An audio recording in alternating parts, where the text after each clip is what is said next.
Hello, everyone. It's Royce Eddings here, and I want to welcome you all to my YouTube channel, The Four Horsemen, your ultimate destination for rock and roll, classic rock, and some heavy metal.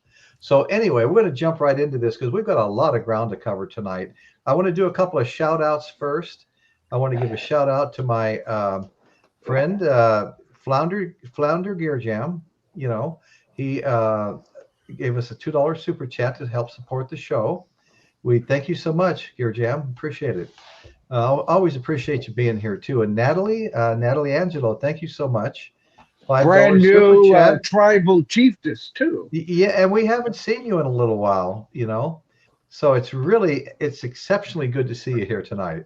And then Absolutely. yeah, and then the last one would be for my good buddy Michael Nolan for his super Thanks, chat. guys. So I really appreciate that. And I guess I might as well before I go any further. Brother, that one's from Kimberly. Oh, Okay. okay. Okay. Yeah, Thank you, right. That one Kimberly. wasn't for me. That was Kimberly that put that one out for you. Okay, awesome. Well, okay, let me go through a quick list of stuff from last week. We had Ben Scheidegger came in with the super chat of 2. Michael Nolan came in with the super chat of 5. And Storm Cobb 55 James came in with a super chat of $10. Thank Yeah. you all. Thank you all so much. I've got to do that shout out when we're doing this. So guys, this is going to be a big show tonight. There's a lot to talk about. Now, there's somebody backstage right now called Kimberly Noland, It's and not I Kimberly. I was going to say that.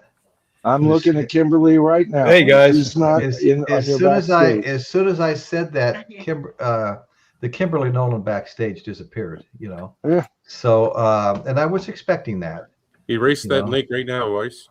Yeah. do yeah, Delete that okay, link. yeah. All right, all these little things. It's always something, Lucy. Yeah.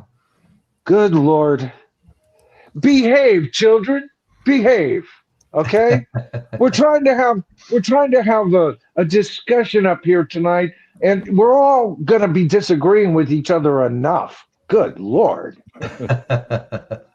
Hey, Michael, well, I'm looking for that link I put up that I'd like to get Yeah. rid of. Michael Nolan has, well, right next to me here, Michael Nolan, the bottom line, has a fantastic show, fastest growing show of anybody I've ever seen. He's been a long time co-host with me here too. And his show starts at 5 o'clock on Sunday. One of them. He does a Wednesday also at 5 o'clock. But 5 o'clock Sunday, Michael goes live. We all go to his show. When it's over, we all move over here. So Yep. anyway, Michael, could you mind explaining to everybody Yeah, what yeah. you had? Yeah, go ahead. Yeah, Go yeah. ahead, man. Royce was going to give me a chance because I know you get viewers that don't come to my show and everything. But Yeah. even if you don't come to the show or anything, this is something I think everybody should be encouraged to kind of participate in. I'm currently running a set of uh, a 26 part poll. Now, there's a reason why it's so long, and that is because my channel has been encouraging me. My tribe has been. They won't leave me alone, Royce. No matter what I do, I've tried to skirt this issue for a good year and a half, but Right. I finally caved and took on the awesome responsibility. We're putting together our own damn rock Hall of Fame, and we're Right. calling it the Mount Rock Olympus Hall of Fame. And what it is designed to do is, first of all, I am retroactively assigning the top 13 bands of Mount Rock Olympus. They are permanently in. They will always be on my channel page where you can access the top 13 bands in rock and roll. They're not losing their stature, but they have also become the cornerstones of the Mount Rock Olympus Hall of Fame. I've got my first 2 parts out on this 26-part poll. The top 2 vote getters in each part, just to get to the 4 that you can vote on, was difficult enough. And from this point on, these first 2 parts I personally chose. I chose them based on a lot of what, for example, I told everybody I included Styx and I included Kansas because I got tons of you folks going, there's not enough love for Kansas. There's not enough love for Styx. So I included that, but it relatively was my choice. From this point on, any comments to my channel on the replay, especially of tonight's stream, okay, I will take into consideration. Enough of you vote for a person, I'll take the next person I chose for that list off the list, and I will put your name on. I want this to be a tribal happening. As we go forward, more and more of you are going to let me know who you think we go on. With the first two parts, we've just covered prog rock for the year, although next year might happen at the end of this year. Michael, I've got a question for you. Yeah. Okay. It occurred to me as you were going through tonight on your show and you were listing names, and I started Googling, and a lot of the names you were throwing up were already in the Rock and Roll Hall of Fame. Right. I thought maybe this was for people that were deserving. No, that's like a secondary purpose for this. It's not like the Rock and Roll. Matter of fact, I think it was Joseph Blue who gave me the list of the first inductees. He goes, well, aren't those good? And I want to make it clear, this is not to errantly try to represent bands that are already in. See, this is separate. Okay. This isn't the freaking Rock and Roll Hall of Fame. This is the Mount Rock Olympus Hall of Fame. This is different. No, I know that. I know that. And some of the bands and artists will be replicated. There's no doubt about that. They have to be. Half the people you were naming are already in. Yeah, the Beatles are in both halls, theirs and mine. Led Zeppelin. Matter of fact, out of the top 13 bands that my tribe chose, only one is not in the Rock and Roll Hall of Fame, but they're in the Mount Rock Olympus Hall of Fame, and that is Grand Funk Railroad. The tribe chose them, Royce, not me. I remember that. That was shortly after Dan and I did that interview with Mark Farner. Right, exactly. And so they got the number 13th spot. Several of before I had that 13, that was based on a poll that had tens and tens of thousands of votes. Right. Okay, to get to that point, right?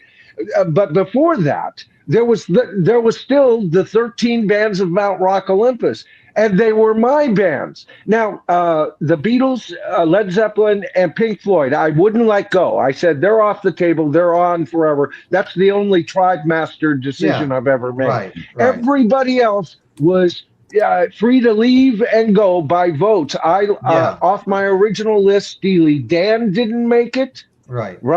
And there was several bands. There was like 4 at least bands on my original list that didn't make it, but they have a chance to get back on if people vote for them. That's the whole idea. I mean, I've never it's real exciting. I've never owned one of their albums, to be honest with you, Steely Dan. Right.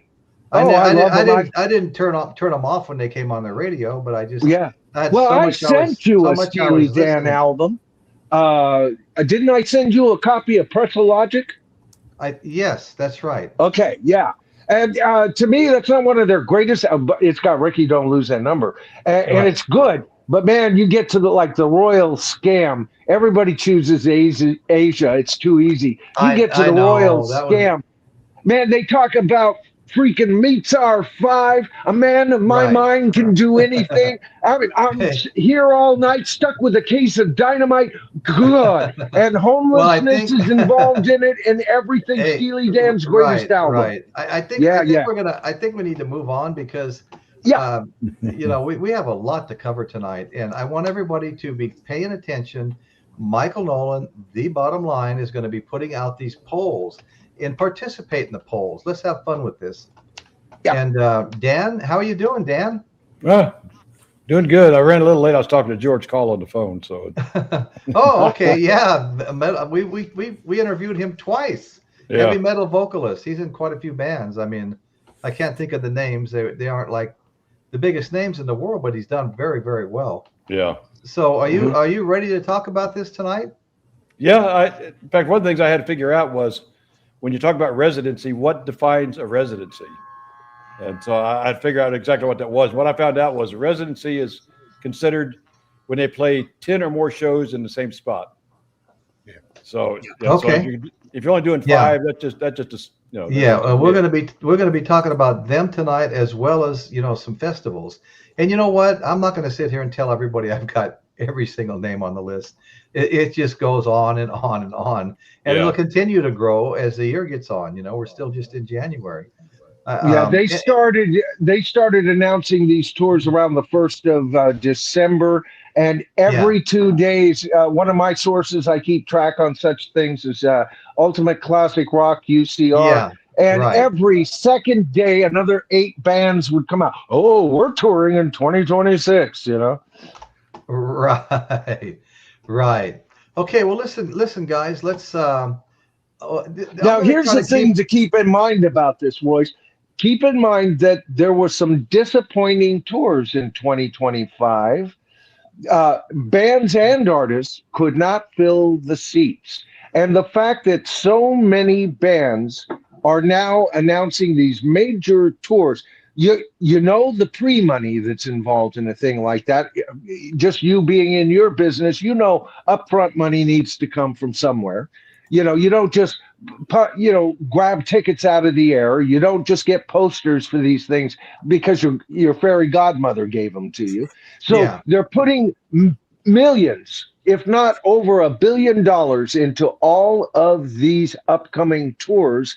And yet last year was either sweet success or sour meat to swallow for a lot of artists. Well, Michael, that's to a large degree. A lot of people have lost money touring and finished a tour and owed their handlers millions of dollars still after having a successful stadium sold out tour. So anyway, let's kind of, what I want to do tonight is a little bit different. I'm not going to spend a whole lot of time. I just want everybody to know I just banned somebody, banned them off. They'd made 2 comments, but they'd also kept coming backstage under different names. So I banned them from the show. So I just want to say what we're talking about here, once again, is 2026 concert tours and residencies, and that'll include some, festivals and things like that. Okay. So in 2026, numerous rock bands and solo artists have scheduled major tours. So I'm gonna throw these names out, but I'm gonna do it one at a time. And then we're going to all, say whatever we want to say about it. I'll move to the next name. And if it looks like we're getting eaten up for time, I might have to modify that. So the first band I want to bring up is AC/DC and their Power Up Tour. It's a continuation of the Power Up Tour. I think they started them in 2024, and now it's 2026. And they're this 2026 Power Up Tour for AC/DC is going to get kicked off July 11th in Charlotte, North Carolina. Okay, so what say you, panelists? Well, I've heard them views from live, from several different videos. They've sounded atrocious, and also they've sounded great. Some of the earlier shows I saw, it seems like they've all of a sudden started sounding great. And I'm wondering, did they get that much better, or are we thinking about backing tracks? I don't know. I'd love to see them. I hope they're truly live. I hope they're really sounding good. Power Up is a fan-freaking-tastic album. So that would be a band that I think, let's tour. They're still, that's not a brand new album, but it's not even a decade old by far. And that's a great album. I don't know. What does the panel think? Yeah, no, it is. I have it. They just had their 50-year anniversary, and all their vinyl has been for sale all year at Walmart, reasonably priced with beautiful gold vinyl. And I bought 3 of them, but I probably got 3 or 4 more to go to fill my. I got to catch up with them myself. Yeah, they're good. So anyway, awesome. Anybody else want to comment on AC/DC? Well, I'll throw it out there. When I saw them at the Stars Fest, with 500,000 other people, they stole the show out of like Rush, the Rolling Stones, the Guess Who. you name it. And AC/DC blew everybody out of the water. Ah, And ah. I can't see myself going to a show with them being that good again. So it would, in essence, be a letdown. So I'd rather just not see them. Yeah. Just remember the show as it was. I mean, Yeah. incredible. The only Rolling problem Stones I came have, on after, Chris, and I is felt sorry for the Rolling Stones yeah. and the fact that, like the energy level, there was, here, the Grateful or the Guess Who had it here, Rush had it here, AC/DC had it here, and then the Stones kind of brought it back here. And I kind of felt sorry for the Stones. I knew people that were there to see the Stones, and when AC/DC was done, they went and drank at their trailer. They didn't even bother staying for the Stones because they knew it'd be an energy letdown. Yeah, Great it show, seems like great that's show, an but the energy wasn't inappropriate quite the same. billing.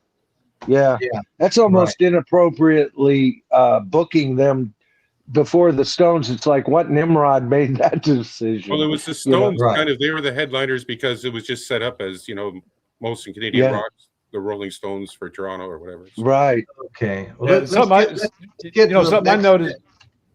Something ahead, I noticed Dan. too, when you got bands that are kind of competing, who's, when you expect somebody to be the headliner, to be the top. Well, what I've seen a lot of concerts do, when you got the two top bands like that, they'll rotate headliners. Yeah. If they're on a tour, one stop this guy's going to headline, next stop the next band will headline. That way, Yeah, there's not, you definitely see that. Okay. Anybody else? yeah, just to say what you're talking about, Dan, this was just a one-off show, right? This was just a one-day okay. festival.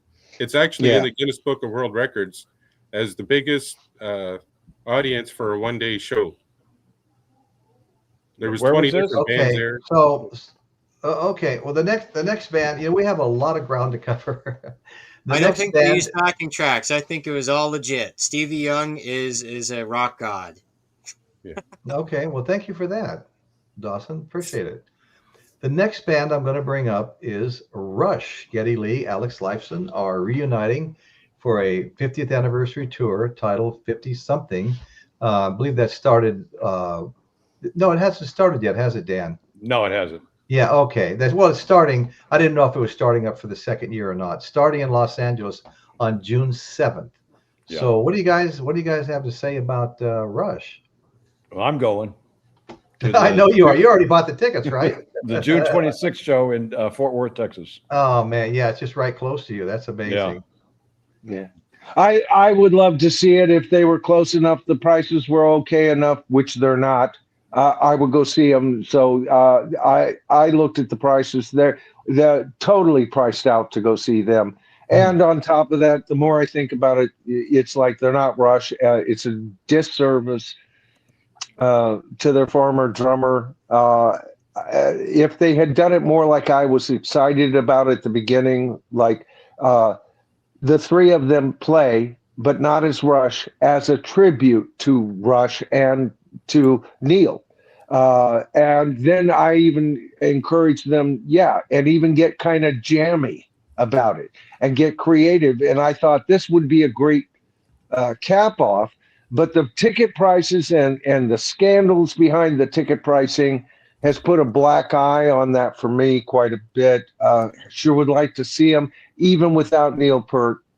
I would like to see him. I have a lot of respect for her as a drummer. And do they have the chops to do it? Yeah, I kind of envy Dan. But I've been priced out of that market for sure. I don't know about anybody else. Well, I know what I paid for my tickets, and there's definitely high price. And I got them at face value. I got them at face value. It wasn't the secondary companies. But I noticed when I got my tickets, the very same day, I guess a group of these tickets go out to like StubHub and these other places. So immediately I went out to find out how much they're selling their tickets for in the same area I was at, almost 3 times the price. Right, that's what they do. That's how it happens, man. That's what you call the ticket master nightmare. Yeah. And you can include Live Nation in with that because they're the venue owners and they own Ticketmaster and they use Ticketmaster as a pirate, and they're the real Captain Jack Sparrow. It's a horrible, horrible business. Well, I think the system that they tried to set up was to eliminate scalpers And what they did, they made themselves the scalpers. They made themselves Yeah. the scalpers. The So scalpers. therefore, Oh, yeah. scalpers haven't been eliminated. But who got rich? Robin Hood, who became a real legit thief. You know, it's like, oh, we're Robin Hood. No, you're not. You're the sheriff of Naughty, Naughty, Nottingham. You know? Right. Okay, well, the next one I want to bring up on the list, we've got Iron Maiden. Now, I'll be perfectly honest with you. I've never been a big fan of Iron Maiden. I've never owned one of their albums. But they've got the Run for Your Lives World Tour continuing and scheduled dates through November of 2026. Now, I can't say anything bad about them. For some reason, they never stood out to me enough to pull me away from what I was listening to. You know what I'm saying? Yeah. It's one of those kind of things. How about you guys? Are there some Iron Maiden fans here? I bought them on CD, not on vinyl. I haven't gotten to the point of getting any of their vinyl. But Roy, since I've done my channel, I've listened to a lot of them. And I'm kind of turning into an Iron Maiden fan, to tell you the truth. Right. Okay. Well, you know what? And I almost bought a CD recently. That was a kind of a compilation of several of their albums. They're not very expensive either. But I do have something by them. It came from a flooded storage unit, and I think it has 2 songs on it. It's some kind of special release, you know, not for sale kind of a release. And yeah, and I listened to that, and it was okay. You know, like I said, it.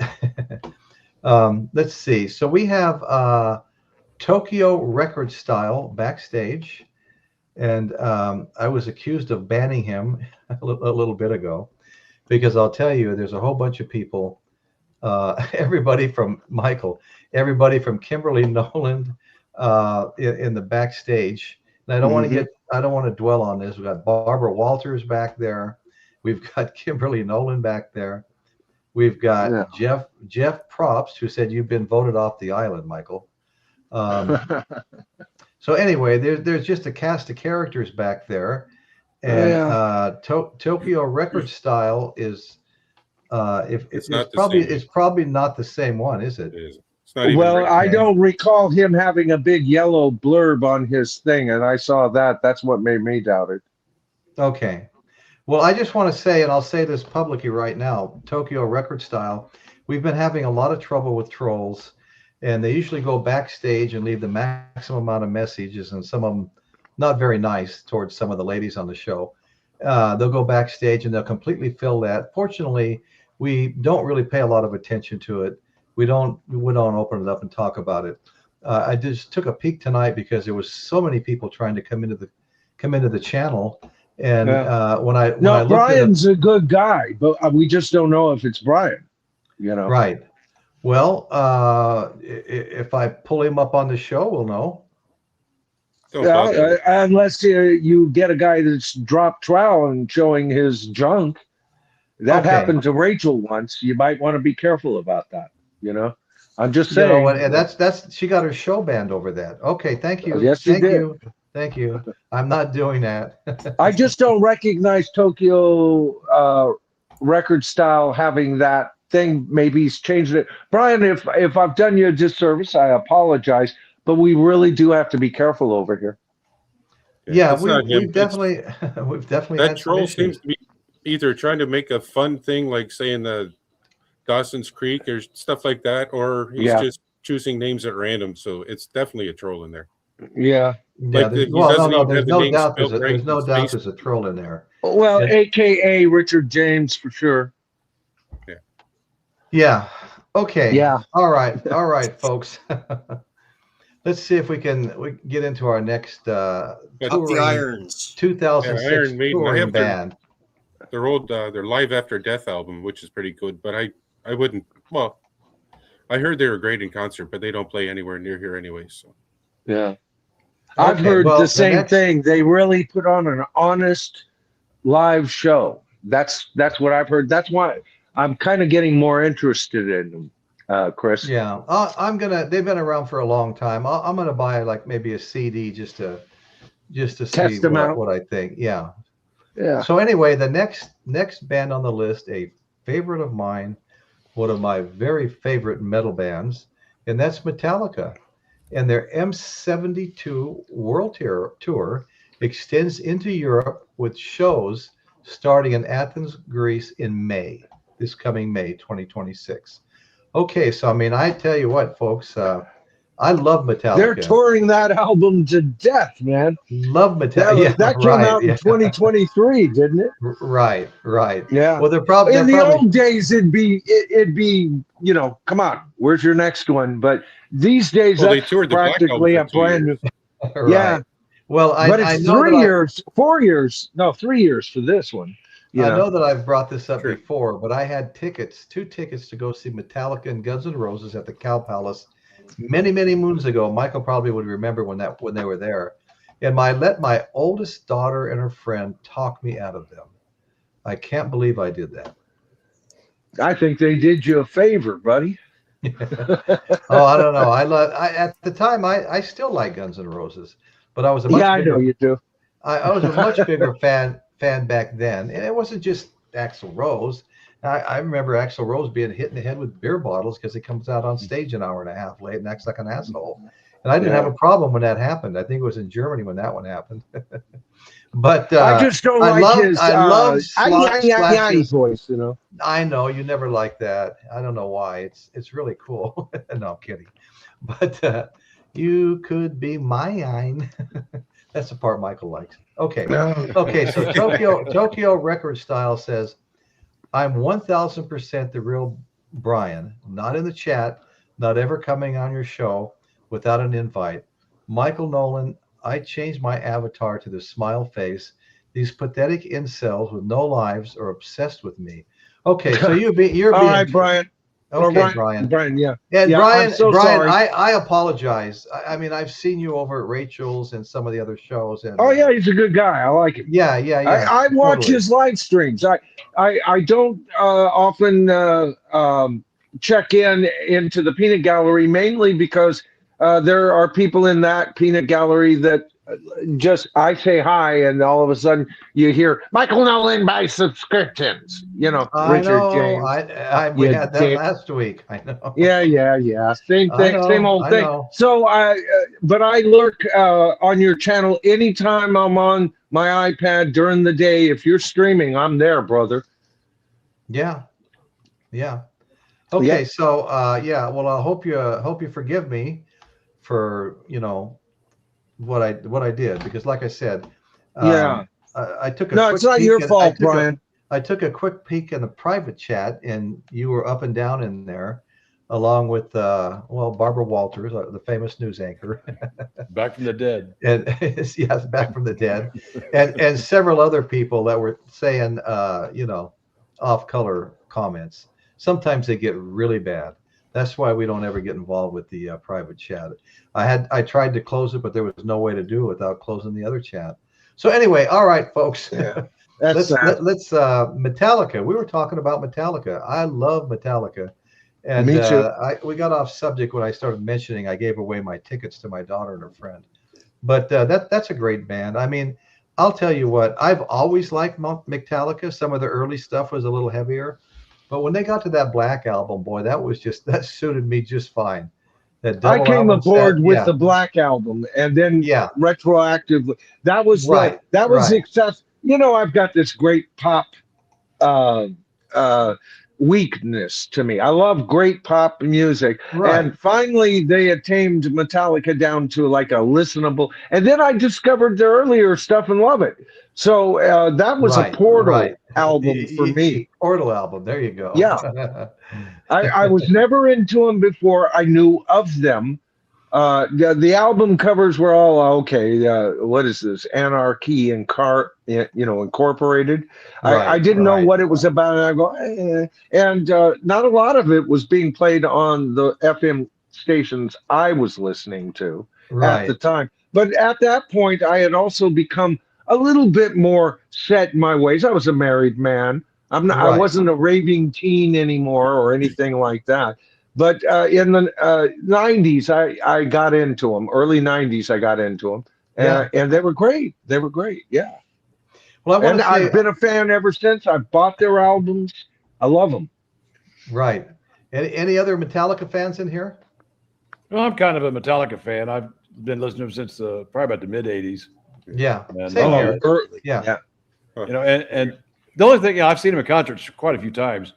The only thing I dislike about their recent concerts, especially when they play places like in Arlington at AT&T Stadium, they got this humongous stage that has runways that go out all over the place. So when you're in the audience, you know, I'm so used to seeing bands directly in front of me, all members directly in front of me. But here you got to look around. There's the singer over here, bass player's way over there. It's like it's just I don't care for that. I don't like the stage setup. Yeah. Gotcha. Probably the best place to be in that case is the inner outer ring. You know, down low enough. You know, the $200 and $500 tickets. Yeah, that's. I think they do. Yeah. I think they do that on purpose because, like you said, they got these little rings. Those little rings cost more money to be in there. This would cost a little more to be over there. So they're making money off the stage setup, I think. You know? Yeah. Oh, absolutely. Yeah. Yeah, they do go kind of big. They do go big. Yeah. Another thing I wanted to let Tokyo Record Style know is that the channel was rebranded about, I don't know, 5 months ago to the Four Horsemen. And the decision was made at that time to have four horsemen, the same panel every week. And of course, what happens sometimes, and cap it at four. But what happens sometimes is somebody doesn't show up, somebody can't make it. And then we have substitute horsemen. And I will tell you right now, and I know this sounds like a contradiction because you see five of us here right now. It just kind of happened. Yeah. Dan was a little late. We didn't know if he was coming on or not. So we brought our one of our number one substitute horsemen, Dawson. And there's no reason to take Dawson off at this point. We're at five. No. It's a temporary thing, folks. It's the first time in four or 5 months we've had more than four people on the panel. Yeah. And right. We're gonna leave it that way tonight. But just so you know, if you're trying to come on and other people try to come on when there's four people here, 99.9% of the time I'll remind everybody that it gets capped at four. So just thought I'd and especially if you're a person that has a channel like Tokyo, if you want to be on, let Royce know. Get a hold of Royce. Let him know you want to be on a certain night and everything. I'm always willing to give up my square to modify for a special program or anything. I've said that in the past. I know other panel members are willing to do that. And, we'll work something out, Brian. Yeah, I love what you're doing over there. Brian and I never thoroughly agree, of course, but I respect the man. I respect his channel. He's got great intelligence and just enough to get me going. Yeah, but you're wrong about this. But other than that, I love what he does. Matter of fact, I like people who get my teeth set against them a bit because they perked something in me that makes me like, oh yeah, but what about? Right. That's conversation. I'm going to remember that and be sure to cause a little more mayhem. Oh yeah, like you don't already, brother. Okay, Rockin' Robin, how are you? And before that, it was James Stormcop. Hey, James. Rockin' Robin, so good to see all you guys. I know I'm speaking for everybody here, but from the heart, from me, we love our chat and the people that come to it. Look at this, Foxo Chaka's here. Oh man, I haven't seen Foxo Chaka in a long time. Hope you've been well. Yeah. Definitely hope you've been well. Very good to see you. Yeah, I always enjoyed seeing you on the show, and I'm enjoying it now. And I think you were here. Last week sometime too, and those were the first couple of times I'd seen you in a while.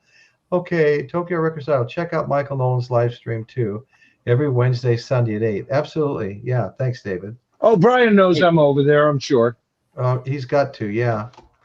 Okay, then we've got Johnny Z. Yes, sir. Talking about Metallica, I don't think I've ever showed this off. It's an old set. It's called Binge and Purge Live Shit for Metallica. Okay. Oh, look at that. Oh, he got the box. Live box. It doesn't. It's the original. I still got the VHS. I got the VHS version. You got it too? Hey, I was just going to show that, brother. No, I just got the book. I got the $2 book. And then there's Oh, the stencil. The stencil, yeah. Oh yeah, great. But it's got a 3 CD set live in Mexico City, a full concert, in front of 1 million people. They said. So, Yeah. yeah. But Well, I just want to go ahead. Yeah. Go ahead, Chris. Sorry. Oh, it's got 3 VCR tapes. One live show from San Diego and one live show from Seattle. Anyways, we were talking live Metallica, and I looked over and saw it, wanted to show it up. Okay. Did they have an option for? Did they have an option for $300 more? They'd send you a VCR player. Oh no, this is. I looked it up. This is worth already $600. So. Wow. Oh, really? And I won it from a radio station. I didn't buy it. I won it. Oh, cool. Wow. I love it. Doc Insomnia says, I've been relegated to 5th Beatle status tonight. I know. When you started laughing the same time I did, I thought maybe it was for the same reason. Yeah. Doctor. Okay. So let's go on. That's all right, Doc. As long as I get residuals from Anthology, I'll be glad to be Pete Best. Okay. Now. Yeah, for Okay. sure. We got a long ways to go here, folks, and I'm willing to go the distance to do it too. But first thing I want to say is, folks, anybody out there, if you haven't already hit that like button, go ahead and hit that like button. It just helps the show get distributed, to a larger audience. And that's brother, you've got a super thanks. Oh man, I'm getting right there. Tokyo Record Style, $1,000. But there's a. I think that's is that yen or whatever? But Tokyo Brian's in Japan, brother. So that's right. That's right. Yeah. Yeah, I don't know what that is American, but thank you so much. I'm going to put that. It doesn't matter what it is. We appreciate it, Brian. No, I don't care. Awesome. I don't care if it's 30 cents. Honest to God. Yeah. So thank you so much, Brian. I really appreciate it, man. So Michael, you're going to get excited about the next band I'm going to bring up. You're a big fan. Big fan. And we're talking the one and only Vince Neil and Motley Crue. You did that on purpose, Royce. Motley Drool is actually going to tour in 2026. Say it isn't so. Not Motley Fool. It's true.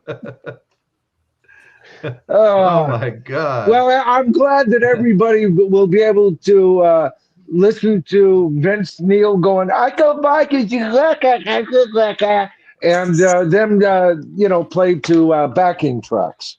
Everybody's got to go to at least one of those shows, I suppose. Not a fan. Right.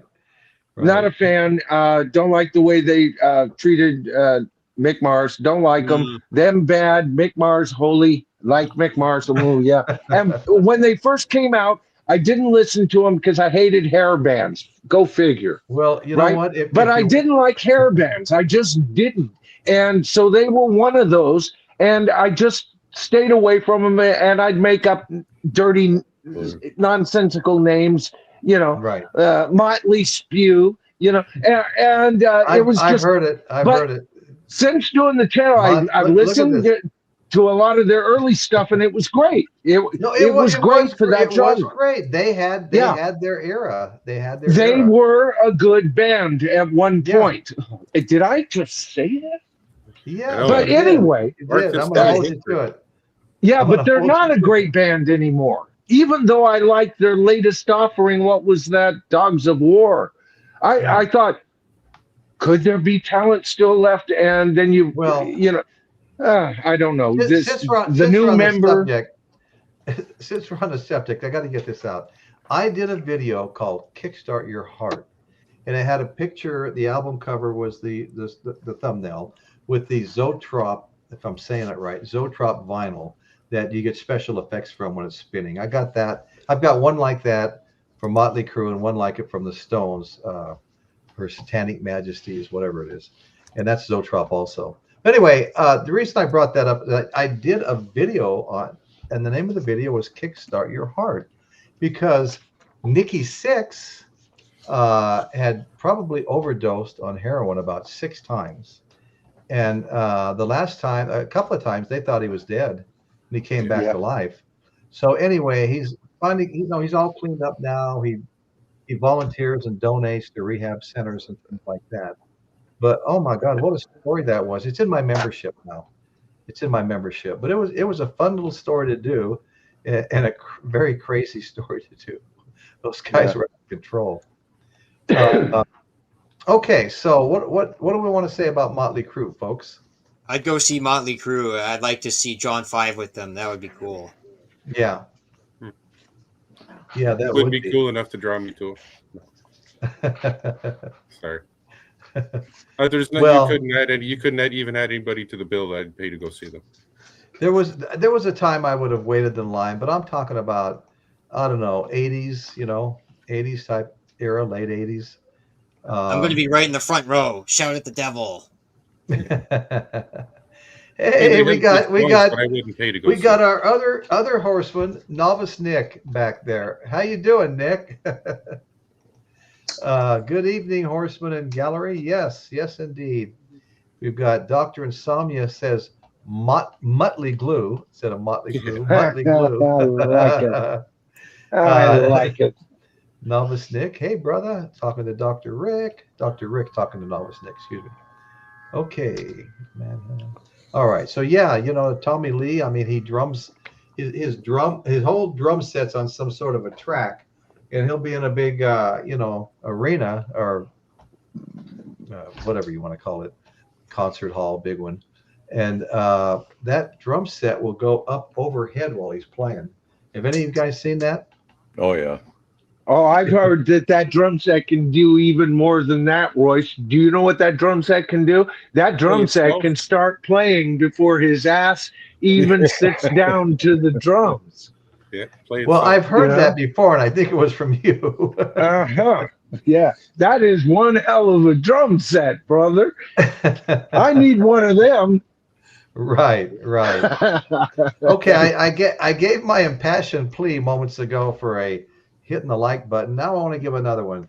If there's anybody out there, whether they're watching now live or watching later, these shows, they never go away. They're always out there. I'm getting close to 300 views every 28 days on a show I did 3 years ago.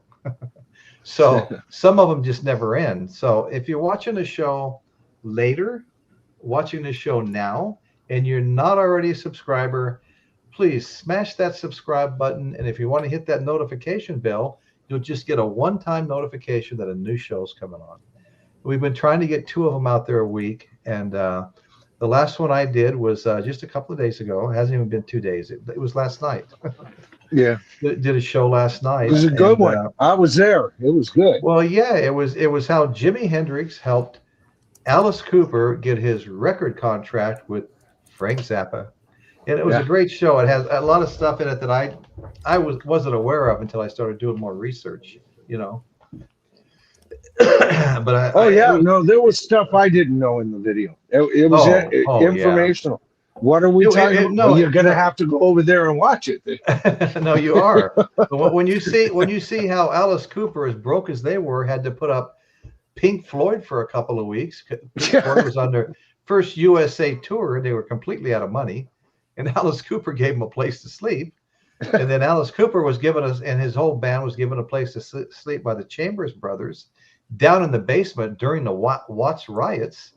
And he said they'd emerged like rats from out of the basement, hardly able to even see. But anyway, there was just thing like that after thing like that in there. It was really a lot of fun to do that. Let's see. Dan needs to be, let's see. I'm not sure what's going on with Dan. Okay, Novice Nick. All right, folks. So let's see. Let's go ahead and we talked about Michael's favorite band. Well, no. That I know you have twin favorites, Motley Crue and Guns N' Roses. Guns N' Roses. Yeah. So now I know we're all going to have a lot to say about Def Leppard. They're performing a 12-concert residency in Las Vegas beginning February 3rd to the 28th, following a European summer tour starting in June. So they're going to be very busy, and that's a good old band, Def Leppard. I almost bought one of their albums just this past week. I'd never seen them in concert. Have any of you guys seen them in concert? No, I haven't, but I've got already in my very small album LP collection. I've already got one of theirs. They're awesome. I would want to see them way more than Iron Maiden. Yeah, same Way, here. way more. They're good. I like Yeah, them. yeah. Well, no doubt. Same here, big Yeah, time. yeah. Yeah. Well, you got. I love Doctor Insomnia's comments.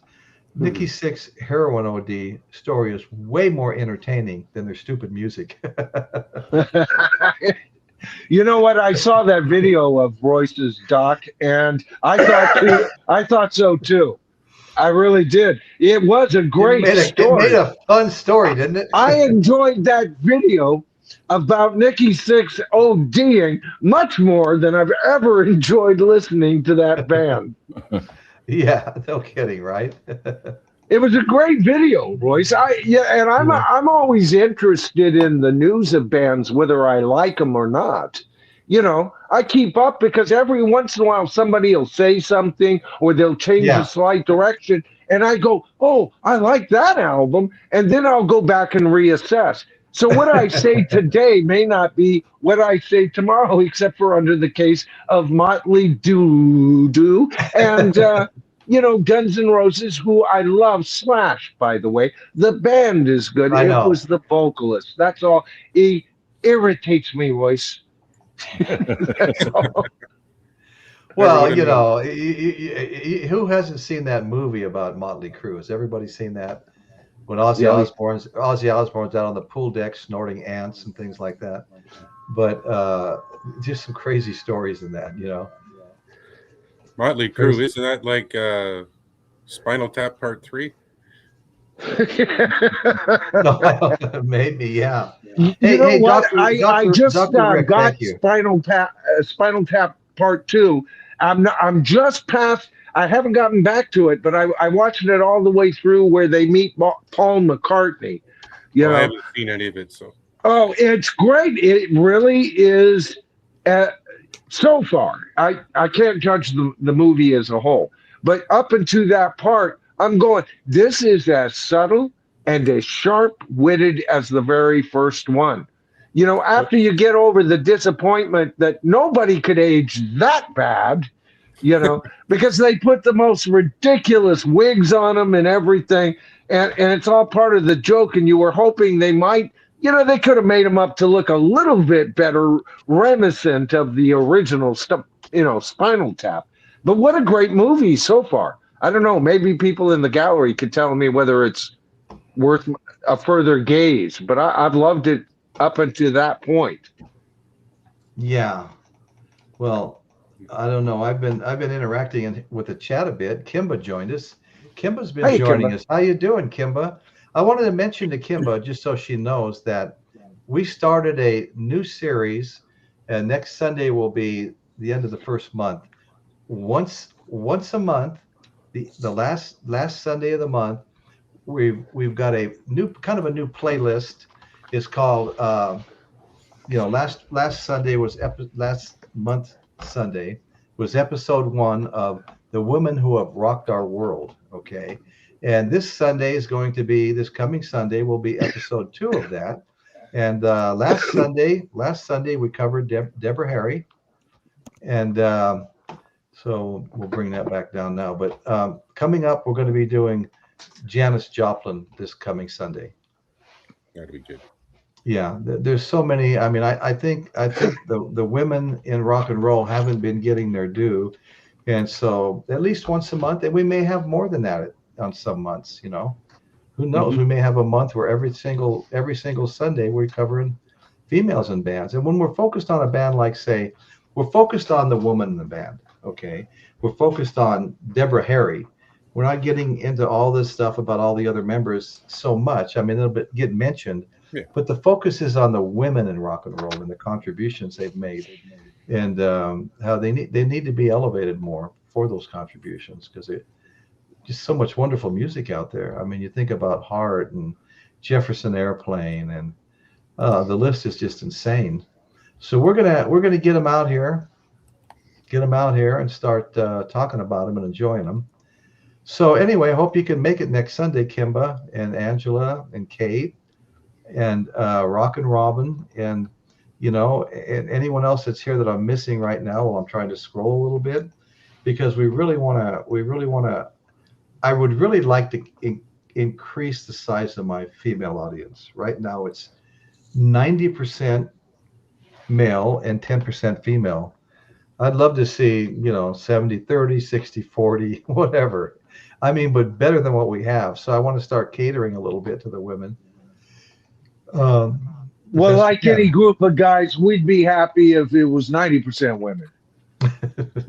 But I got a question for you, Royce. When are we going to all on the panel learn to walk like a bunch of Egyptians? Oh yeah, no, we'll do that too. Believe me. I actually love that song, as crazy as it might sound. I'd be listening to Stairway to Heaven, then I'd turn on Walk Like an Egyptian. Hell, I'll watch that video once a month, Oh yeah. year in, year out. It was absolutely fun. Storm Cop, you taking off? Let's see.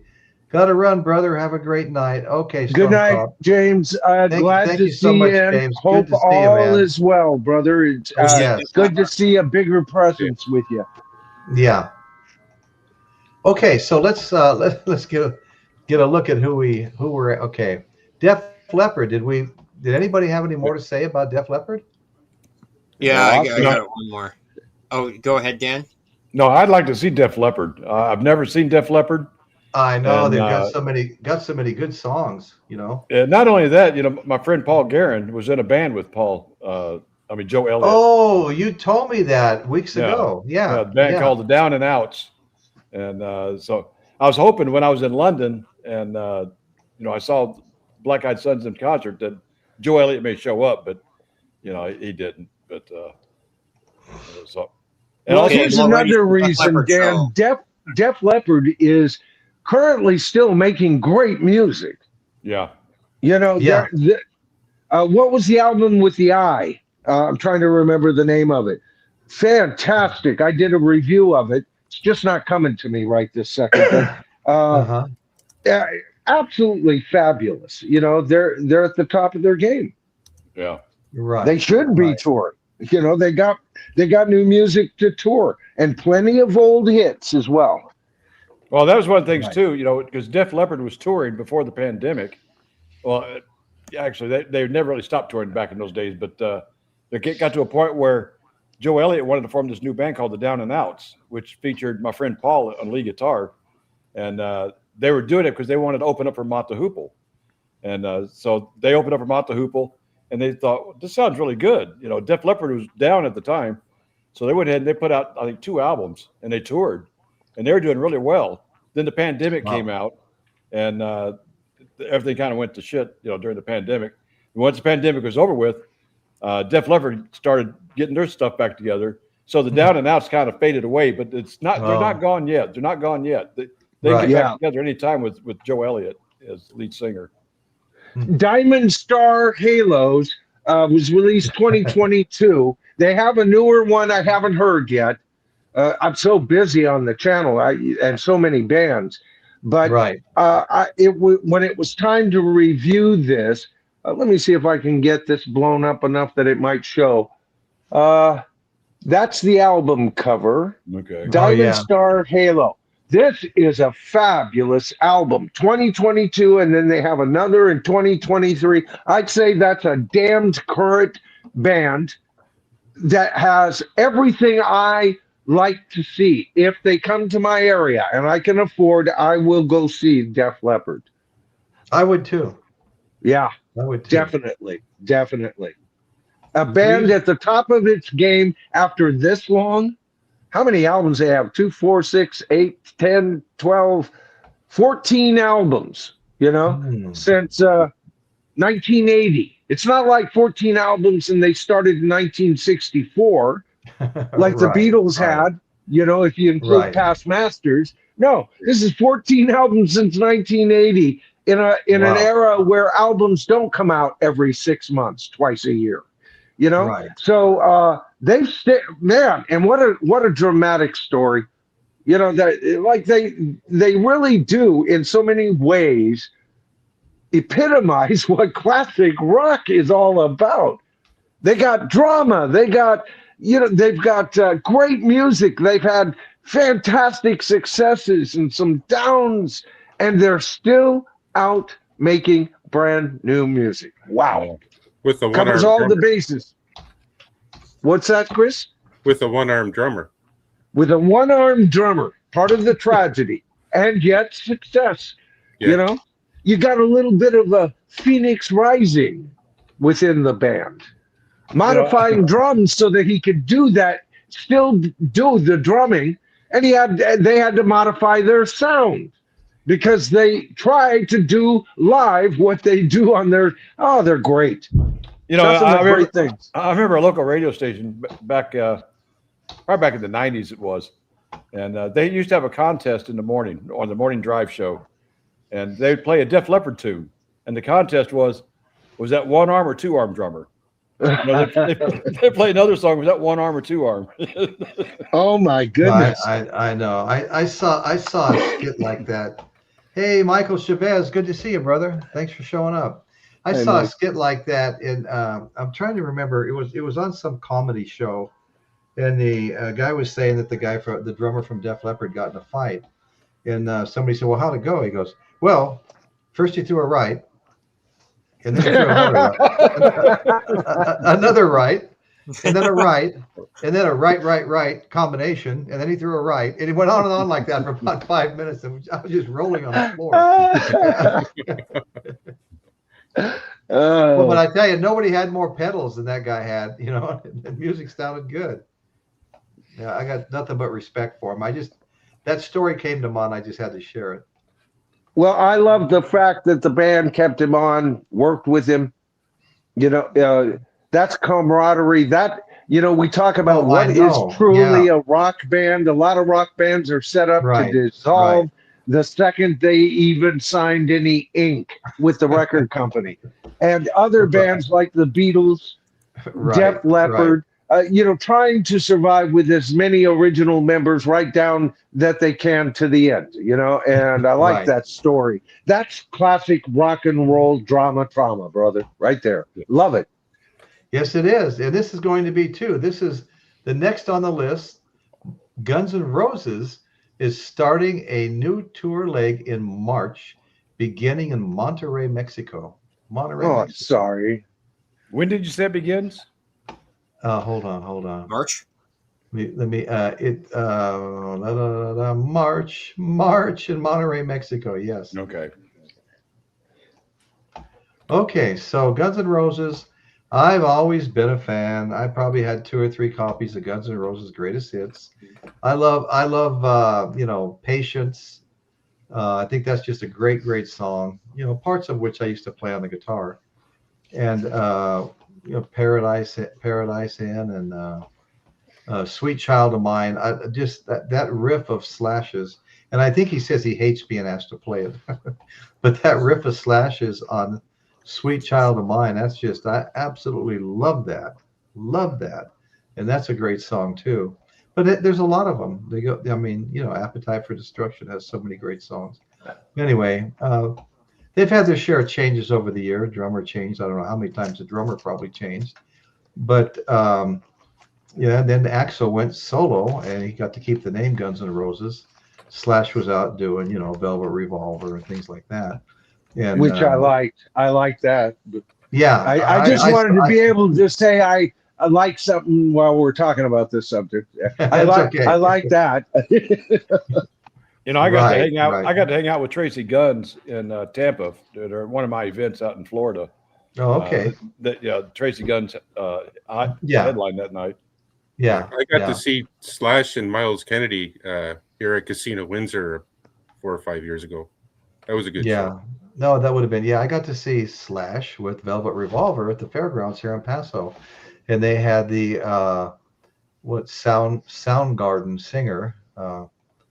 Chris Cornell. Yeah, Chris Cornell. No, I'm sorry, it wasn't Soundgarden. It's the one that. Yes. Oh yeah. Pretty much, I think he drank himself to death.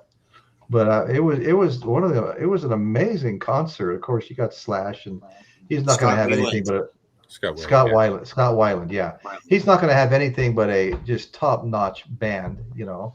And so they were great. And Scott Weiland, boy, what a character!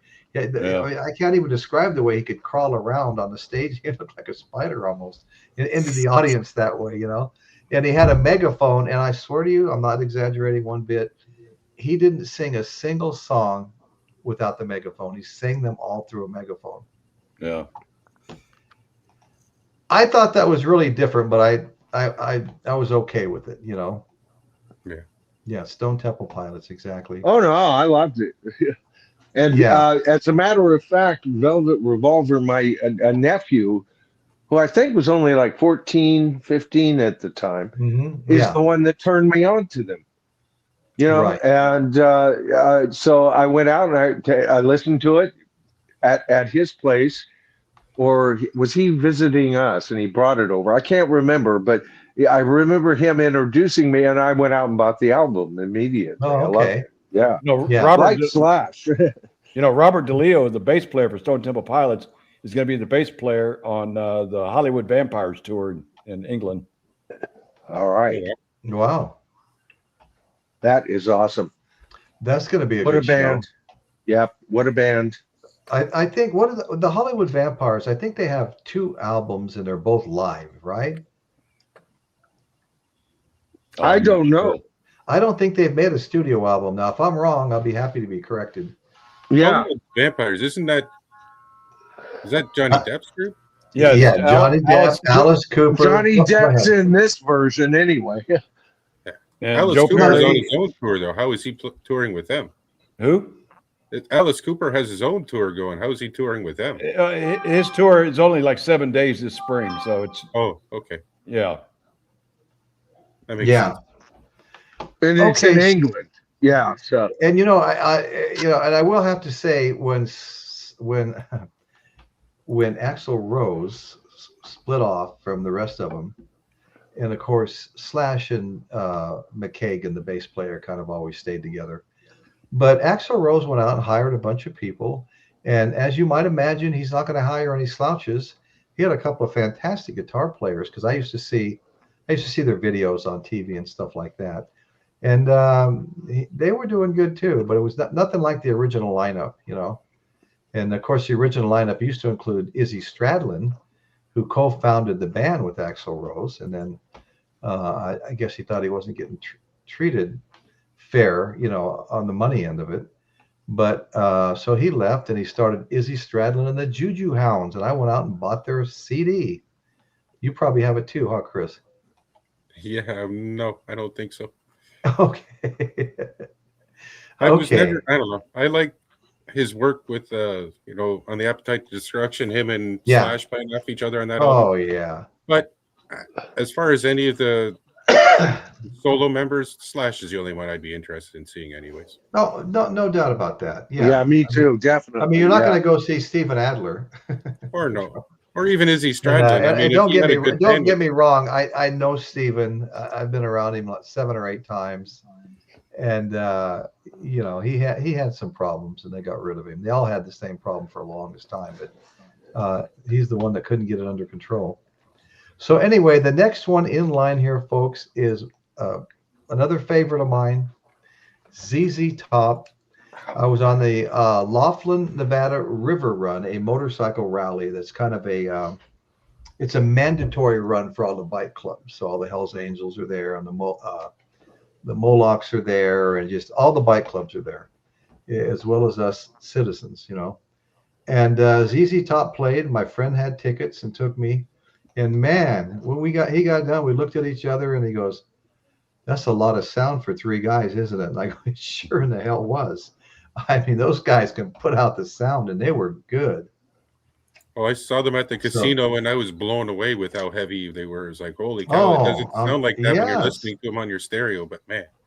Go ahead. I see them more as, Billy Gibbons and Frank Burns tours and honors ZZ Top more than the real ZZ Top, especially when you've got a trio band and 1/3 of the body is missing, like Rush. like That's- Rush. Okay. Like, okay, that's tough to Is take. that really even ZZ Top anymore? I don't think it is.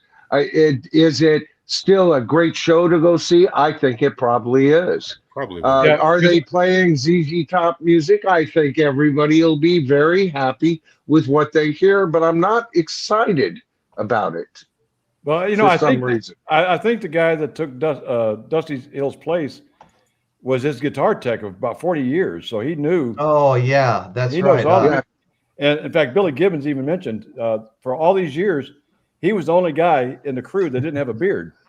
And then I guess after Dusty died, they took a break for a while. Then when they got back together, they said, "Well, he's going to be the new bass player." And Billy, Huh. who? He didn't even recognize the guy because the guy grew a beard. So now he's got Yeah. a beard. Right. Yeah. Yeah, and I've seen him That's up funny. there with his, 42 string basses. That Yeah, looks yeah. impressive. But to me, like ZZ Top didn't need 42 string basses. I don't know. I guess I'm Right. just old fashioned in that way, Dan. Yeah. Dusty Hill was one of the best bassists in rock. I think he very underrated. Oh, yes. And the way he locked in with the drums, that feel, that's all out of Billy's control. Okay. Right. All Billy can do is sneak in there with his guitar, hit the pockets right, and sing over it in the rhythm that their rhythm set. I mean, half of the rhythm section is gone. And the guy may be fantastic, but there is something about lineage. And I guess if you're going to bring another guy on, well, the guitar tech might be a guy to consider. But I also kind of think that's the guy you bring on when you're a rock band on your first tour and your original bass player was crushed to death by a flying airplane in the bus while he was asleep. And so you bring on a new guy. And it's so early on. Matter of fact, maybe you don't even have an album out, or you only got one, Right. And Right. then that, to me, that kind of move would be a lot more proper, or even far later in the picture than that, maybe. But at this late game, it just doesn't seem ZZ Top to me anymore. It really doesn't. I'm just glad I got to see ZZ Top. It was like 2 years before Dusty passed away. They're at Yeah. Oh my God. Oh, They're at the 50th. Actually, it was their 50th anniversary of ZZ Top, and they were performing at the 50th anniversary of the Louisville Pop Festival. I'm envious. Yeah. Yeah, when I saw Yeah, him, it was that- probably 2018 or 2019 or something when I saw him. Yeah, 2019. Oh. I think it was their 50th anniversary. I mean, that was 27. probably it then. Wow. Well, I wanted to ask you, Michael, in the Rock and Roll Hall of Fame, we're building on your show right now. I say Uh-huh. we because we're all involved voting for the people. Yeah. Everybody. Let me ask you: is Bon Jovi on a list? I haven't put him on any list so far, but if people are wanting him on, like I said, I get enough votes for Bon Jovi. I take whatever prepped list that I've barely put together. Parts of it aren't even put together yet. I'm still working on. Okay. This is a living, breathing poll, folks. Oh, I And know. I I know. And I want to respond to. I want to make sure that the majority of the tribe, the ones that speak out the most about a particular artist, that they're represented as far as I possibly can, right? Okay. So Bon Jovi, I like Bon Jovi. I'm actually a Bon Jovi fan. I'm not interested in them anymore, but in their heyday with Richie Sambora, I was a fan. Oh yeah. Well, just but so it's you know, not Bon Jovi without Richie Sambora. Sorry. They're our next band to talk about, Bon Jovi. Okay. And my wife just said, "I agree with that." Right. She said, "That's right." Yeah. Another. Yeah. Oh, I know. Yeah, my wife could spend her whole day watching Bon Jovi. We got all these music playlists on our YouTube TV. Oh we listen to music more than we do anything else there, and so between Jackson Browne and Bon Jovi, I was about to tell her last night, if I have to listen to, and I like them both, don't get me wrong. Yeah. But I mean, every single night, if I got to listen to this for one more night, I'm going to alternate between Led Zeppelin and Black Sabbath for the next freaking month. Yeah. When I get home from work till I go to bed, I wasn't really going to do that. But How about Jackson Brown? Is he on your list? He hasn't been put on any list yet. I was trying to remember his name, and I was on to another portion, and this is minutes before I went up tonight. But he would definitely, he'd be in the country rock, genre, definitely. And I'm not differentiating between solo artists and bands. I want the artist, whatever it is, whether it's a collective group of musicians known as the Flying Flamingos, or I want, John Franks, solo artist, or Fran Smith, solo artist. It doesn't matter. Right. I want people who, what moved you the most at that classic rock era? And did you grow up in that classic rock era? And if you did, how did you learn about those rock bands in the 50s? And how did you go about becoming aware of Muddy Waters and Robert Johnson and Billie Holiday? Because it's all part of the same vein. And like I said, the one subgenre that is not dated, every other band has to be from 1955 to 2005. Okay. But the blues, including blues bands, okay, but the blues artists can go back to the 1890s if you can find them. All right. Mm-hmm. Because and I even said this on my stream tonight, and Royce agrees with me about this. We are 100% in agreement with this. Without the blues, there ain't no freaking rock and roll. It is its very DNA. And so they get a special extension. Right. Oh, absolutely. Right? I made a because that's the roots. That's the roots of rock and roll. And we'll dig back as far. You want to go to 1822? Go ahead. Right. Well, Michael, you didn't see it, but I made a really common comment on that tonight on your show, and I said the blues had a baby, and then it called it rock and roll, and I've heard that said 100 times by different people, billion times. That is the absolute truth, brother. Right, but I think people have tended to forget this. Now, there is another branch of rock that bleeds in too, and we can talk about the more Americana approach of the Appalachian, more European influence, but there was a melting pot between the Deep South and the Appalachian. That's kind of the blues too, so they're cousins of each other, and you can bring that in, right? That's right. And we can go all the way back that way too. Right. Okay, so we won't beat Bon Jovi up anymore. I just want to mention we've got residencies here. A few residencies I'll bring up. Alice Cooper's going to have a residency. Def Leppard's going to have a residency. The Eagles are going to have a residency. Well, all of them are going to have multiple Las Vegas residencies. They're not mentioning the Sphere specifically for any of those, but they're all going to have residencies in the coming year.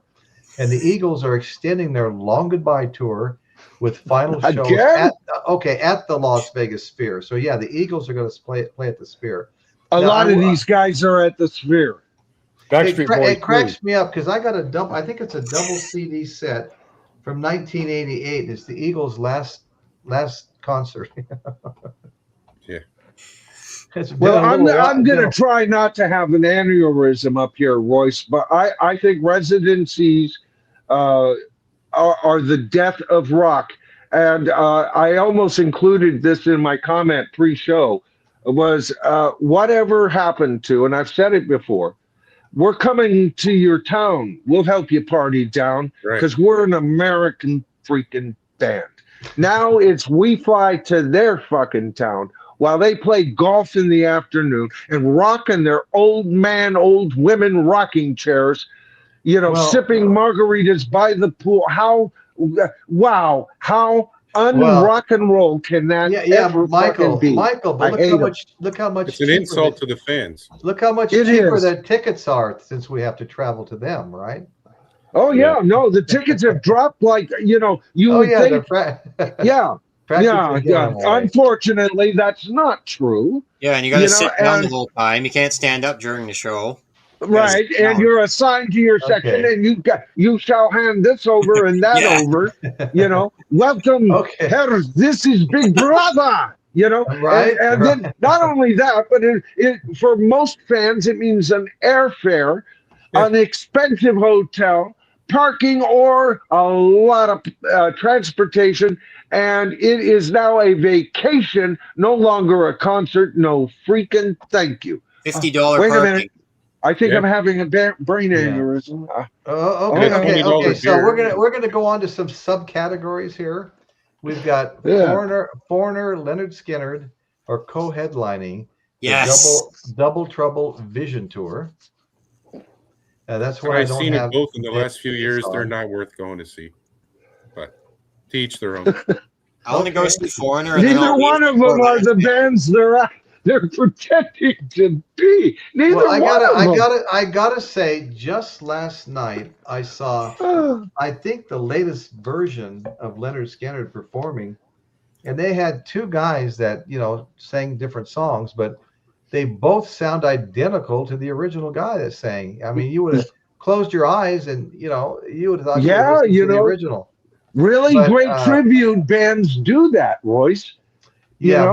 Because that's all they are now. They're just a tribute band. That's not them. You know what? I've been saying that since the first plane accident. Okay, I'll just cut them some slack.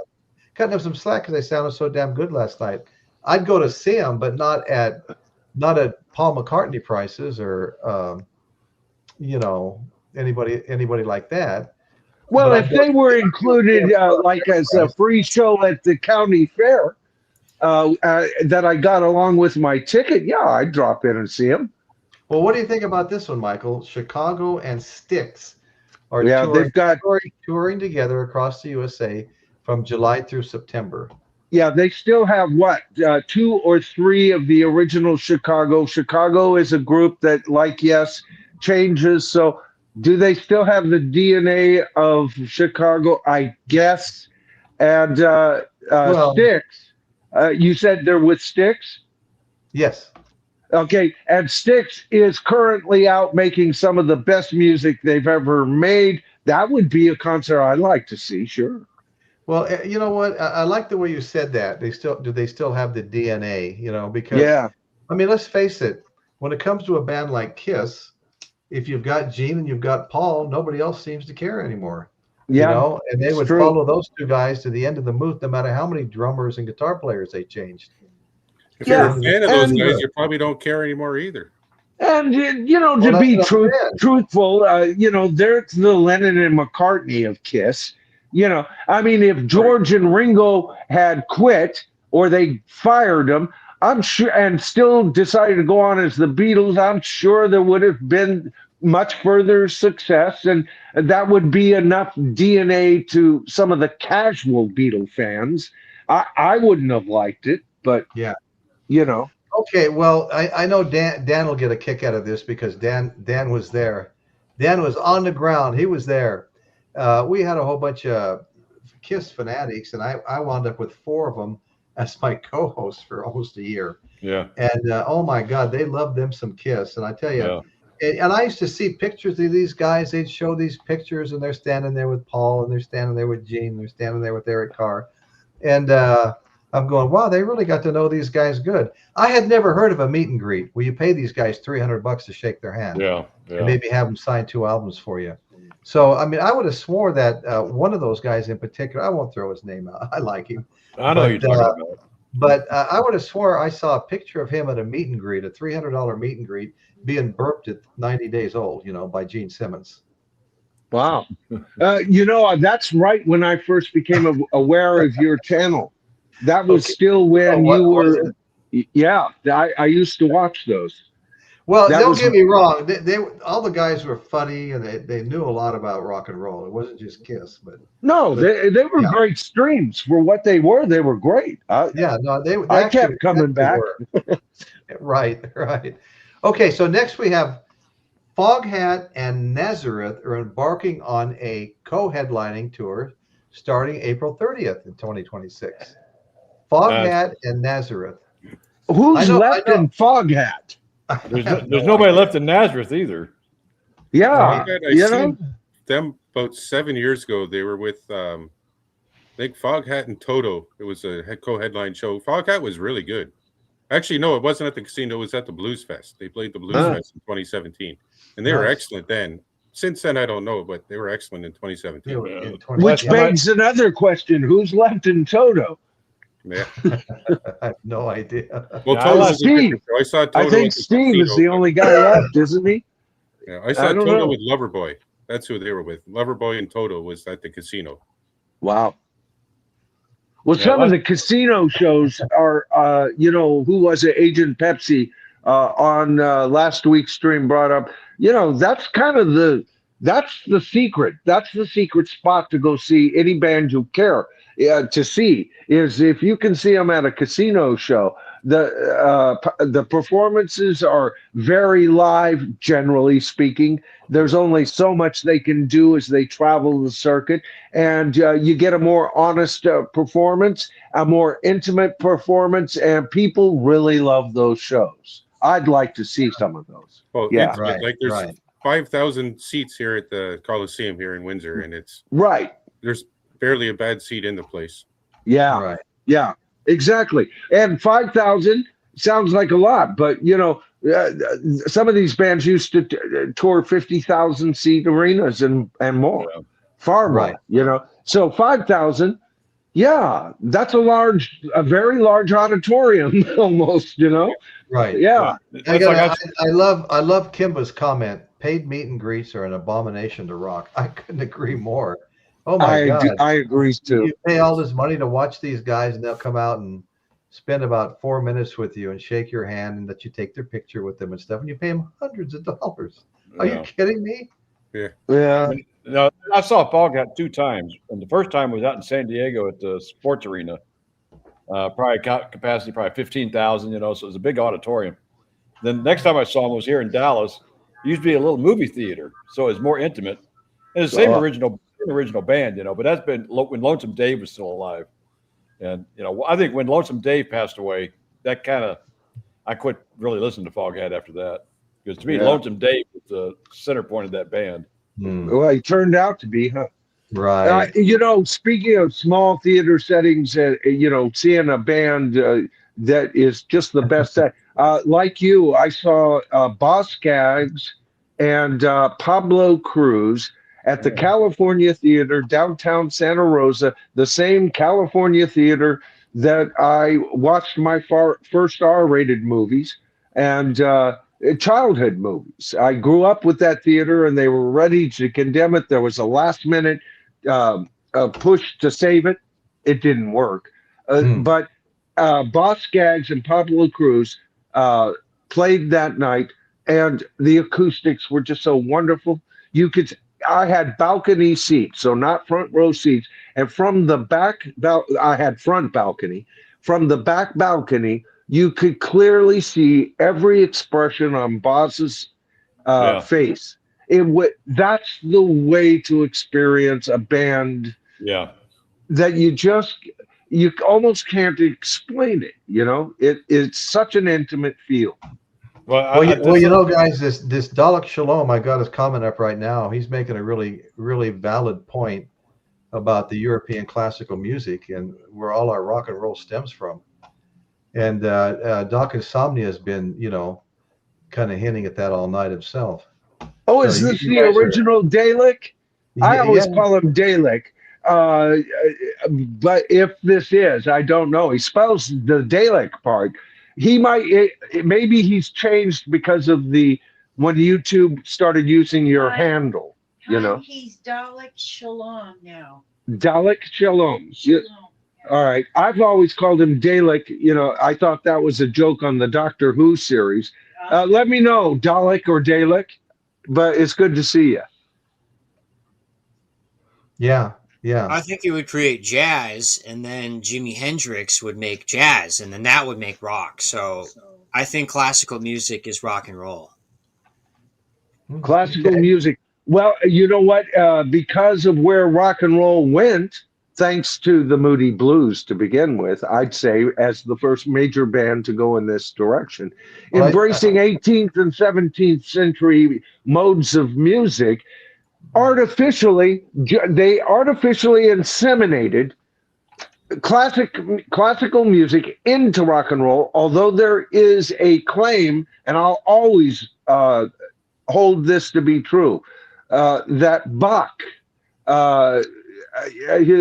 is like the birth of heavy metal, practically. Yeah. Okay. Oh yeah, Well, that's what they Yeah, say. Deep Purple was influenced by him. I mean, the Yes. first part of Deep Purple, the intro is actually was it Beethoven? That's what. But He said Beethoven on the interview. If you're thinking what I'm talking about, So the intro of Deep Purple is actually part of that song, only in reverse. right, He reversed it. So right. And John Lennon took a concerto, turned it backwards, and came up because the world is round.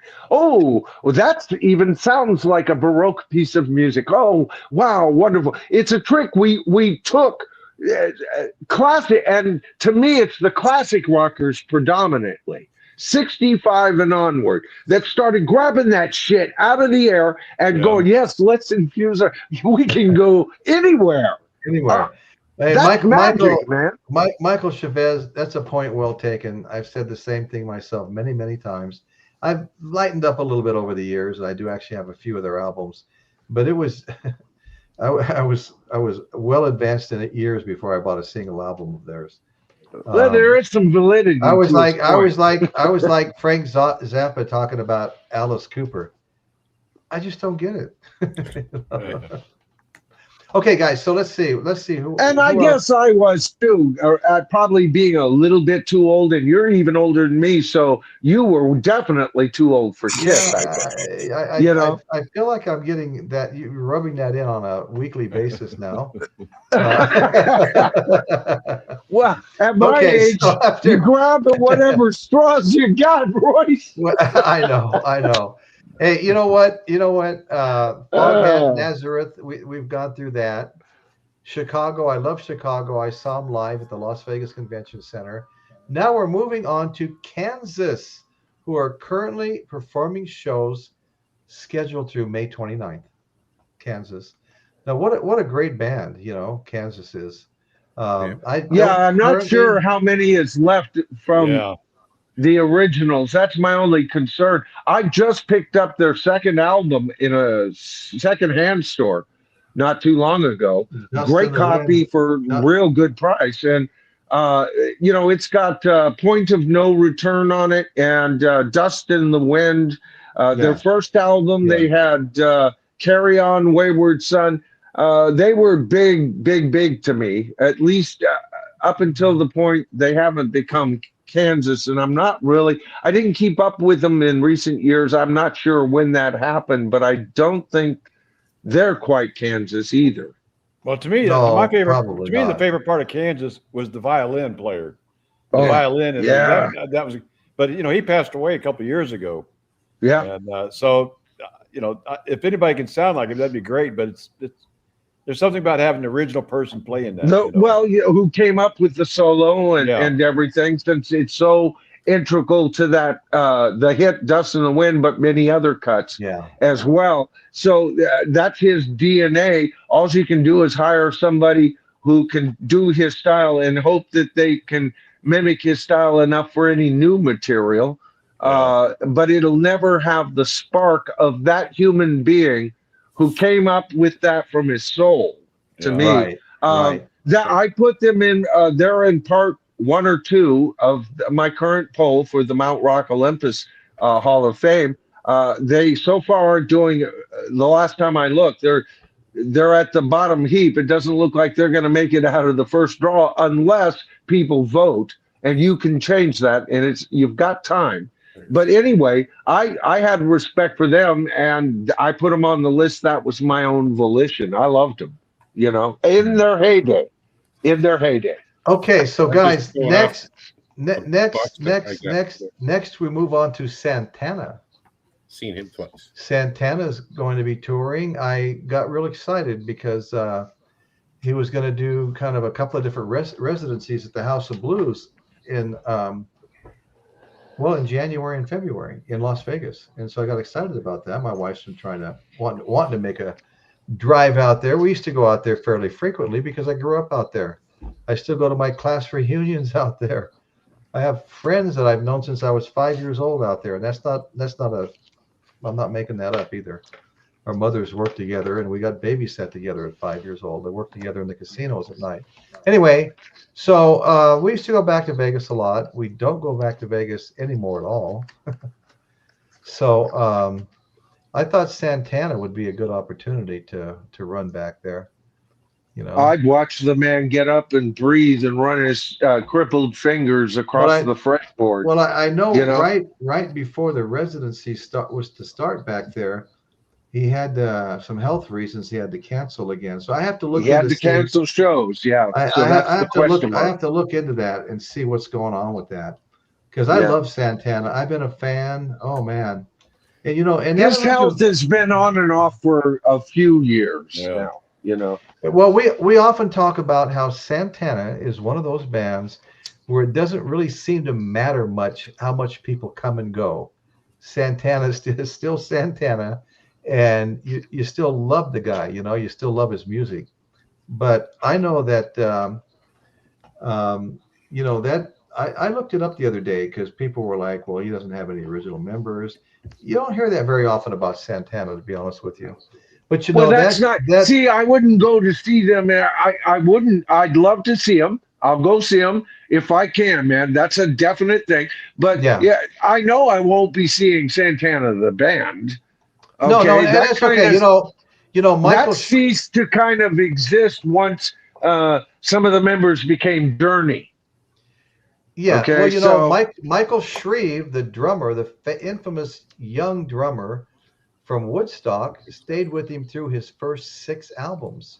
And is still drumming for bands today. And that's about where I stop collecting the band, but I have no trouble to continue to collect the man. Yeah, well, and then that's not only that, most of his band, from the Woodstock time, I would say 75% of it, 80% of it wound up with him on about the first 4 albums, with the drummer Michael Shreve lasting through 6 albums. So that's pretty damn good. Yep.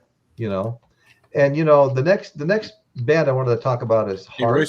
Yes. Can I, before you get into that, just talking about like the kind of combine the residencies and seeing the bands. Yes. I saw Santana twice here in Windsor at the casino, and they were excellent shows.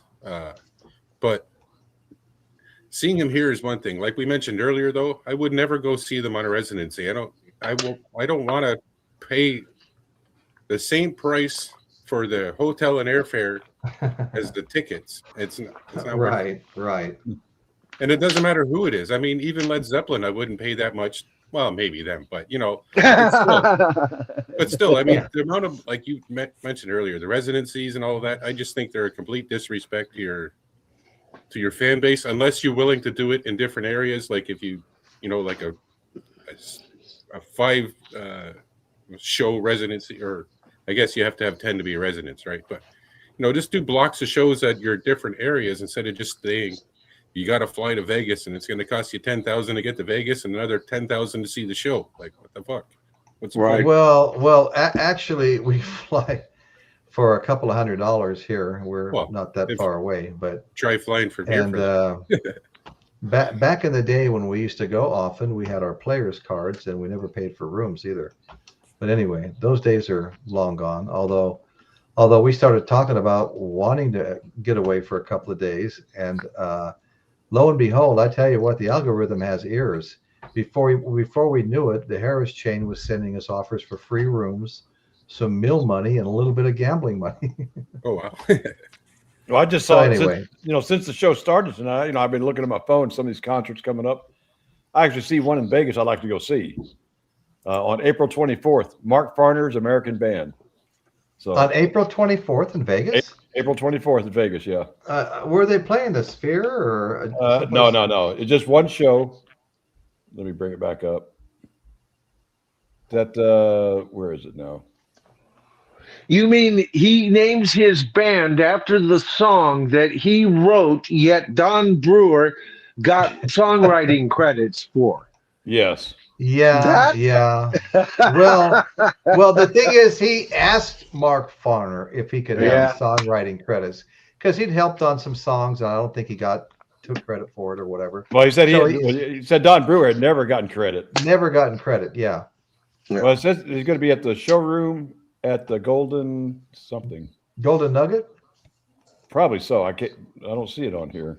That's a downtown casino, Fremont Street. If that's Those what it is. guys got to get their heads out of their asses and get back together. Those dumb shits. I mean, I'd You like to know? go out there and maybe interview Mark again. Yeah. That'd be cool. Well, tell him I said that he needs to get his head out of his ass and make kissy with Don and Mel. And they need to tour because it would be the biggest tour of the freaking year. And it looks like the most expensive ticket is like $149. Yep. That's Wow. up, and that's up front. And if they Wow, that'd be if great. they collectively were touring as Grand Funk Railroad, the cheapest tickets would probably be $250 Yeah. for a 50,000 seat arena, at the outer rim. Yeah, and steeply increasing. That's the kind of money they could be making. Well, Sad. Mark Farner approached Don Brewer about that, saying if we get back together, we can make some Grand Funk money. Yeah, And Don Brewer's response was, "We're already making Grand Funk money." yeah. No, you're not. Hey, brother. hey guys, Dumb shit. check out Michael Chavez's on-screen comment. He's commenting on Heart, who's our topic right now, and he says you can see Ann Wilson in recent shows on YouTube, and I have in a wheelchair, barely singing. She's actually speaking some of the lyrics at points in Magic Man, so that's interesting. And I want to know. I probably should hurry on my Women Who Rock Our World episodes last Sunday of every month right now, and get some of these people in there because the Wilson sisters from Heart, they definitely deserve to be on the show, to say the least, right? I mean, so Yeah, anyway, I've- Heart. Any I've more seen comments about Heart before we move on? Yeah, I I was got gonna say Heart I've seen record day. those performances, and her voice isn't what it used to be. But there's also some new footage. I just haven't been able to see it. I guess she's out of the wheelchair now. Oh, she is good. Yeah, she is. Yeah, yeah. So I haven't seen the latest stuff, but I wasn't too impressed with what the viewer was saying. Okay. I Okay. kind of concur with them. Right. What were you going to Okay. say, Dustin? I got Brigade. It's the CD from Heart. It's called Brigade. Sometime in the Okay. 80s. They got a couple hits on there. Heart rocks. Like they kick most bands' asses. Well, I tell you what, guys, we just got to alternative punk and indie rock tours, and I'm gonna read through these slowly, and if anybody wants to say something, definitely just interrupt me and jump right in, and because I don't know how much Dawson may know some of these better than the rest of us because he's younger. Okay, but I'm going to start out with My Chemical Romance, celebrating the Black Parade with the Stadium World Tour. Yeah, I plan on seeing them with Iggy Pop. Iggy Pop and Jimmy Eat World and the Mars Volta on August 9th in New York. Okay, I'll be going to the Detroit show. I'm planning Okay. on going to the Detroit show. Okay, good.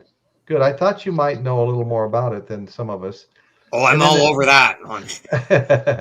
And the next one is Pavement conducting a limited U.S. tour in July with stops in cities like Oakland, Portland, and Chicago. I don't know Pavement, I mean. Me either. I've never heard of him. Okay. Then, of course, we have the Foo Fighters. We all know the Foo Fighters. Their Take Cover tour begins in August at North American ballparks featuring Queens of the Stone Age as openers. Well, I would probably go see that under the right circumstances. Yeah, for the right bucks. I mean, they're Yeah. great. Well, David Love the Grohl. Foo David Fighters. Grohl's great. Yeah. Yeah. Then you have Hayley Williams embarking on her first proper solo tour, Ego Death at a Bachelorette Party. Ego Death at a Bachelorette Party, starting in the spring. Who the hell is Hayley Williams? You know I'd rather what? see Paramore, I- but I think Haley Williams is good, and for the right price, it'll be worth it. I've never even heard the name, so I'm kind of out of touch. What's her Well, style? What's her subgenre, Dawson? It's like Avril Lavigne, or it's like Green Day, but female version. Oh, okay. That Well, gives me a picture. that Green Day Green female. Day. That could be Punk interesting, female Yeah. version. Yeah. but definitely rock. She rocks. Yeah, they Yeah, rock. yeah. I'll have to check her out, man.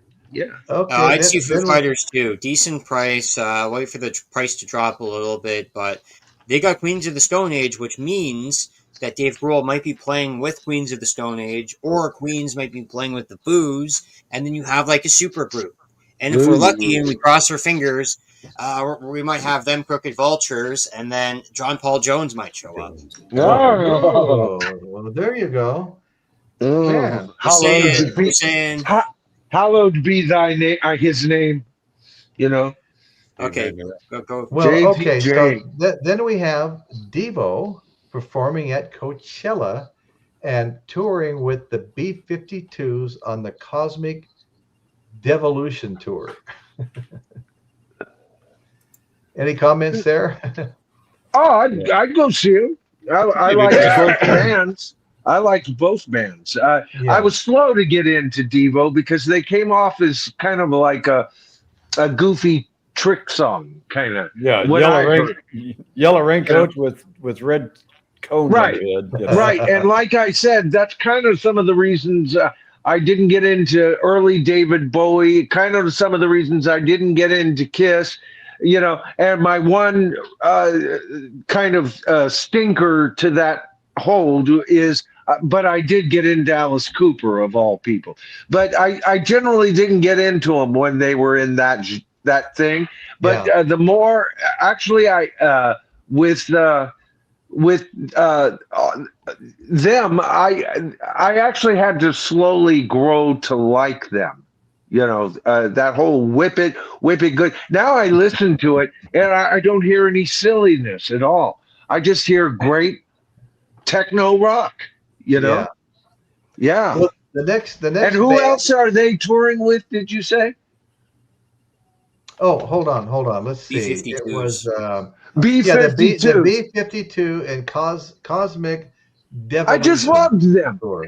You know, they came up it's during the Cosmic Devolution. MTV. Okay, B-52. Yeah. Yeah, the B-52s are just so freaking cool. I like their kind of goofy take on things, you know, and yet very deadly serious at the same time.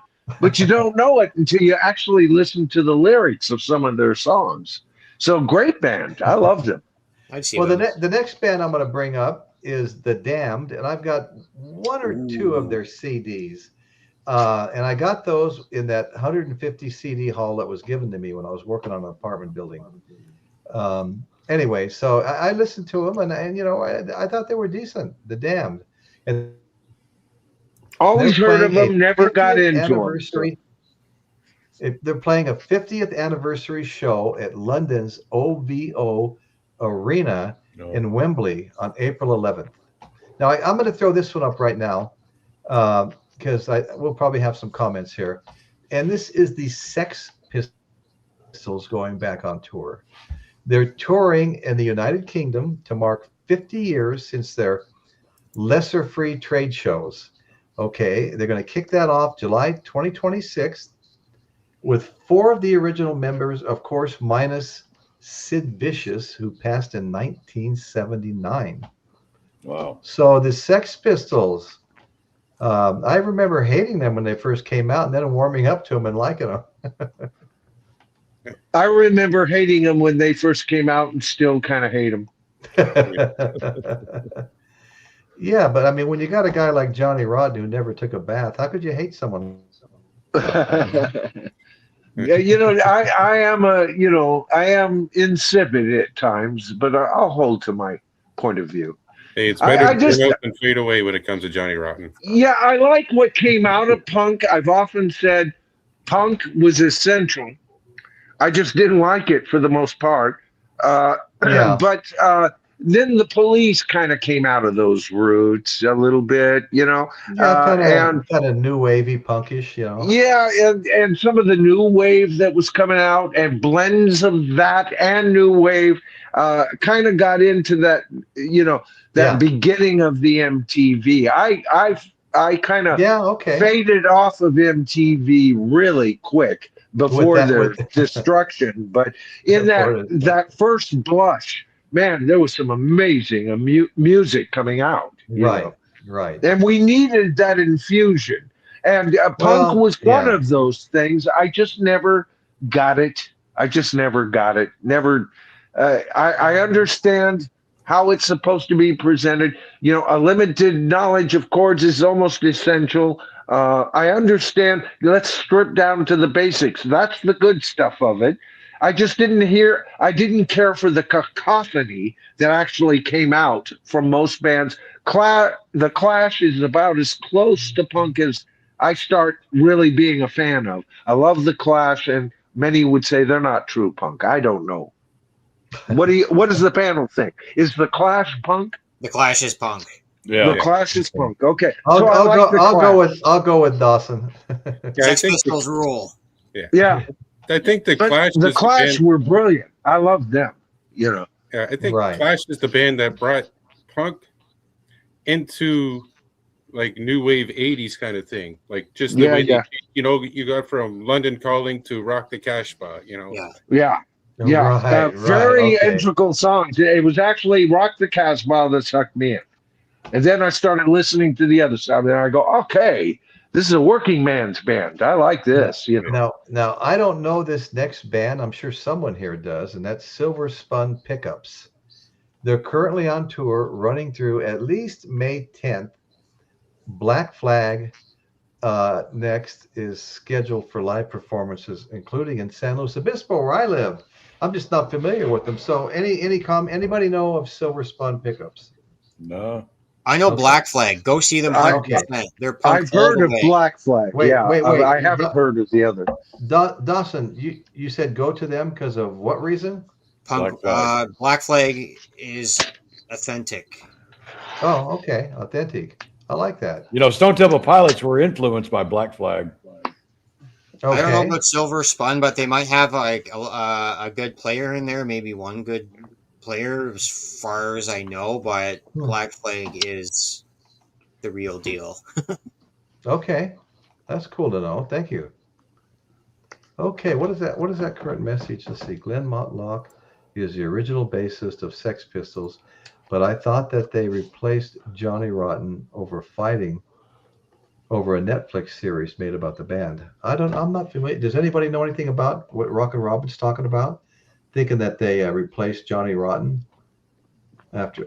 I heard there was a series out there. I didn't even know it was on Netflix. So I, not caring for them, I never watched it. I know. Yeah.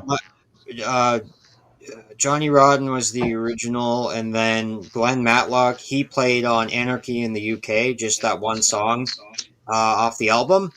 And then mostly Johnny Rotten would play the shows, and then Glenn Matlock would fill in once in a while. But then after 79, and they would do some reunions, Glenn Matlock would play.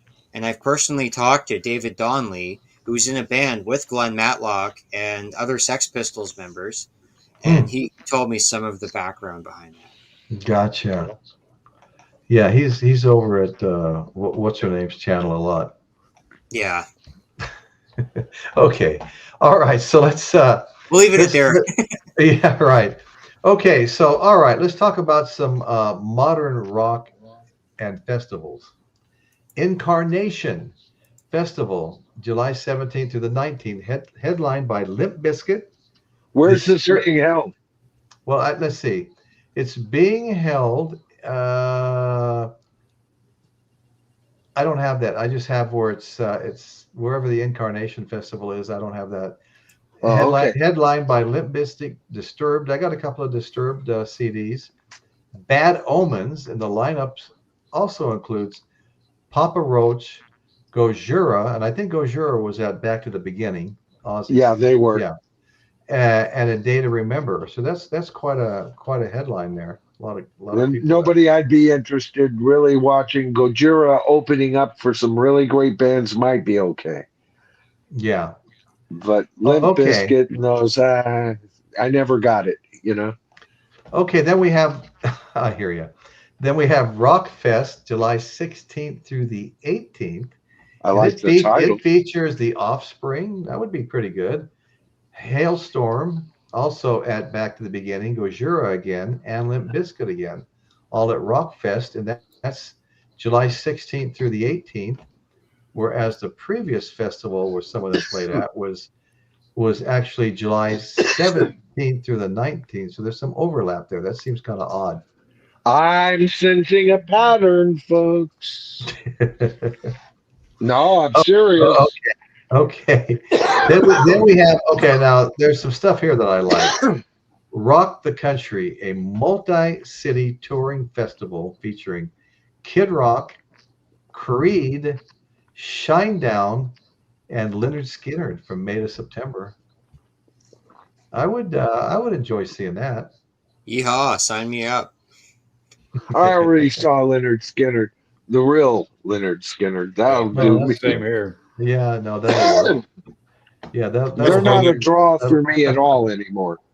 Yeah. I saw them. They were kind of an embarrassment. I mean, and and one thing a lot of people left over is they came out and they had the Confederate flag in the background, and that's just not something you want to do around the Windsor, Detroit area. Good way to. Well, I have no trouble with the Confederate flag. I'm tired of all that political nonsense in the air. You know, it doesn't represent to me anything at all offensive. And of course, I was born in the South, but I wasn't raised there. Spent some time back there in my high school years, but other than that, I'm a California kid. You know, but to me, this whole racist kind of thing. We got to get over that and not be offended by. I mean, if you're talking about, you know, a flag that had white figures in robe hanging a black man from a tree, okay, No, yeah. all right, we don't even start that freaking discussion, right? No, don't get me wrong. I just didn't. I didn't mind the flag itself. It was pointed out to me after the fact, but I didn't think they were that good in concert. I just thought it was a pretty shitty effort. That's all. I've seen some footage, and they're not anywhere near. When I saw them, they opened up for The Who on the Quadrophenia tour. And you just don't have Leonard Skinner better than that. They freaking blew my mind, and I never really heard of them. Oh, yeah, they have that Sweet Home Alabama song or something like that, or whatever their first hit was. And but I was there for the freaking Who, man. They actually took my mind off that the Who was even up next. They were that good. Oh yeah, I love so many of their songs from the original lineup. Give Me Three Step. What a great funny song that is. Oh God, yeah.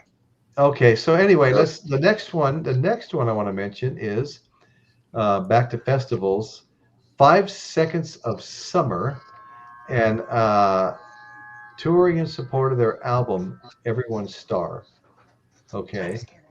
Then we have Creed reuniting for nostalgia-driven tour dates throughout the year. Any comments on Creed or 5 Second Summer? How many people are left in Creed? Because I like them. I collected their first couple of albums. I don't have that information. I don't know. Yeah. A great band. At one point, I kind of lost touch with them, to be honest with you. I agree with you on that. Yeah. Yeah. I even liked their freaking covers. You know, they were weird, but I loved them. Almost like paintings, you know. Okay, we're gonna touch real quick here. I know this is not a popular topic, the residencies, but what rock bands are touring or performing extended residencies in 2026? Some of this got mentioned already.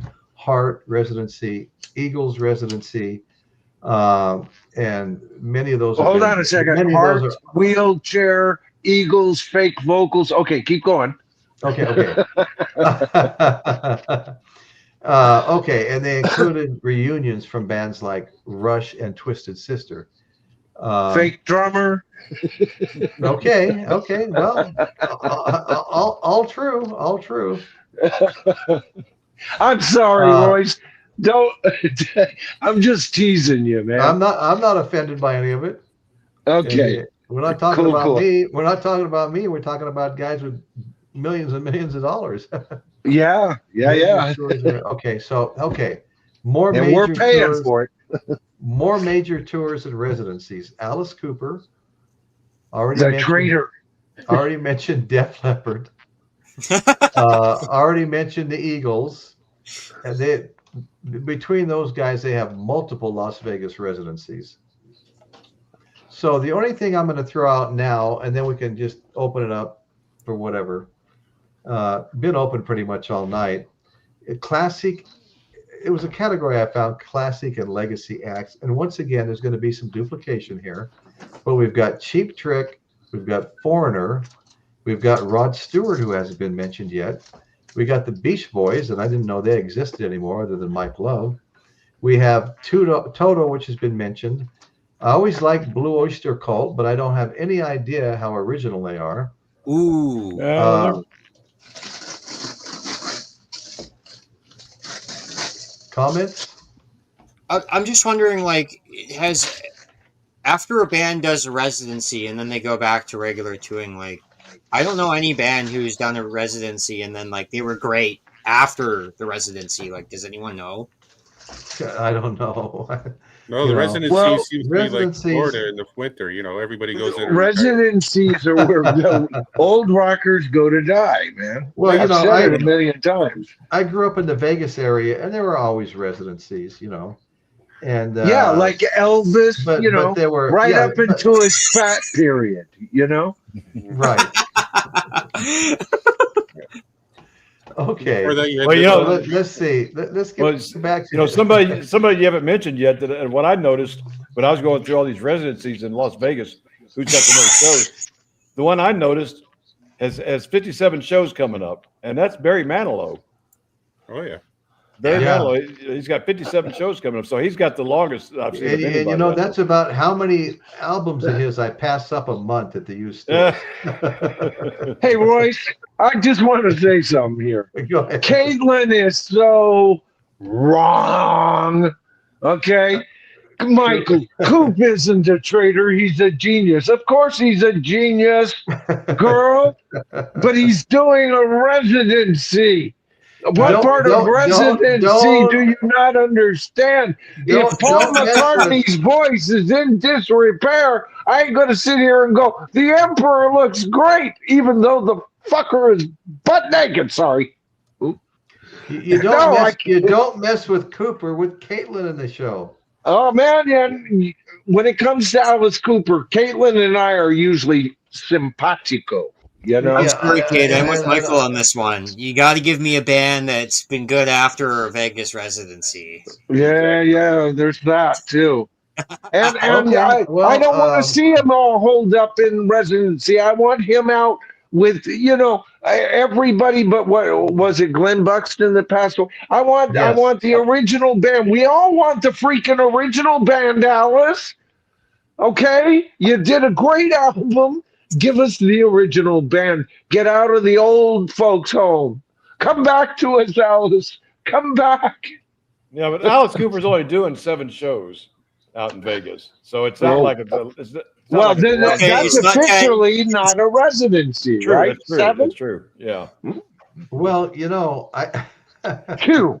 Oh, okay. Let me just. My world is right again.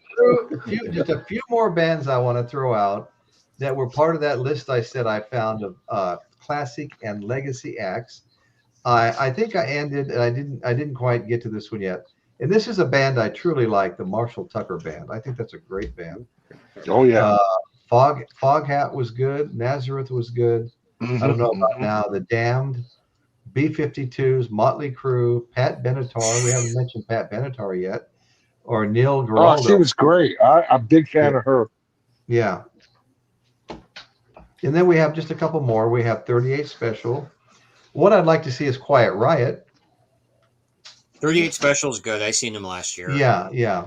Are Little they Ri- original though? I think just the singer, because he got Van Zant, is Johnny's brother. Yeah. Other than Okay. that, I don't know. Yeah. Yeah, I agree Well, with you, okay. Dustin. I saw them They were top They're notch probably- back in the day. Oh, yeah. probably 10, 11 years ago at the Blues Fest, and they were excellent. Okay, well, after that, I mentioned Pat Benatar already, 38 Special, Little River Band, The Real Guess Who, Oh, yeah. Tom Kiefer, Twisted Sister, Poison. Well, if not the real Guess Who, the essential Guess Who. You know, the two members that really count. Yeah, Sting, Bob Dylan, David Byrne are all listed on various tour dates. Okay, so that was my little hodgepodge there at the end. Yeah, Sting, isn't he out still touring with his trio? What a slap in the face to the police, you know? Yeah. God, I wish he would just get back together with those guys, you know? Why not? And even produce a new fucking Police album, brand new material. He probably doesn't want to pay him what he pays himself. Oh God, no! But see, the money around that, Royce, we're talking billions of dollars if they did it right, and toured it right, and oh my God, the world would stand shaken by the foundations if the police truly got back. Didn't they do that a decade or two ago? I mean, you know, they did a tour. They did a tour, and it was huge. It was one of the biggest tours. It was a farewell tour. It was all this and that, and now 20 years later, they want to do another one. Oh me, oh my. Yeah. Oh, I guarantee you, it would rock the world in sales. I guarantee you, there is Police fans that would just show up out of the fucking woodwork for that one.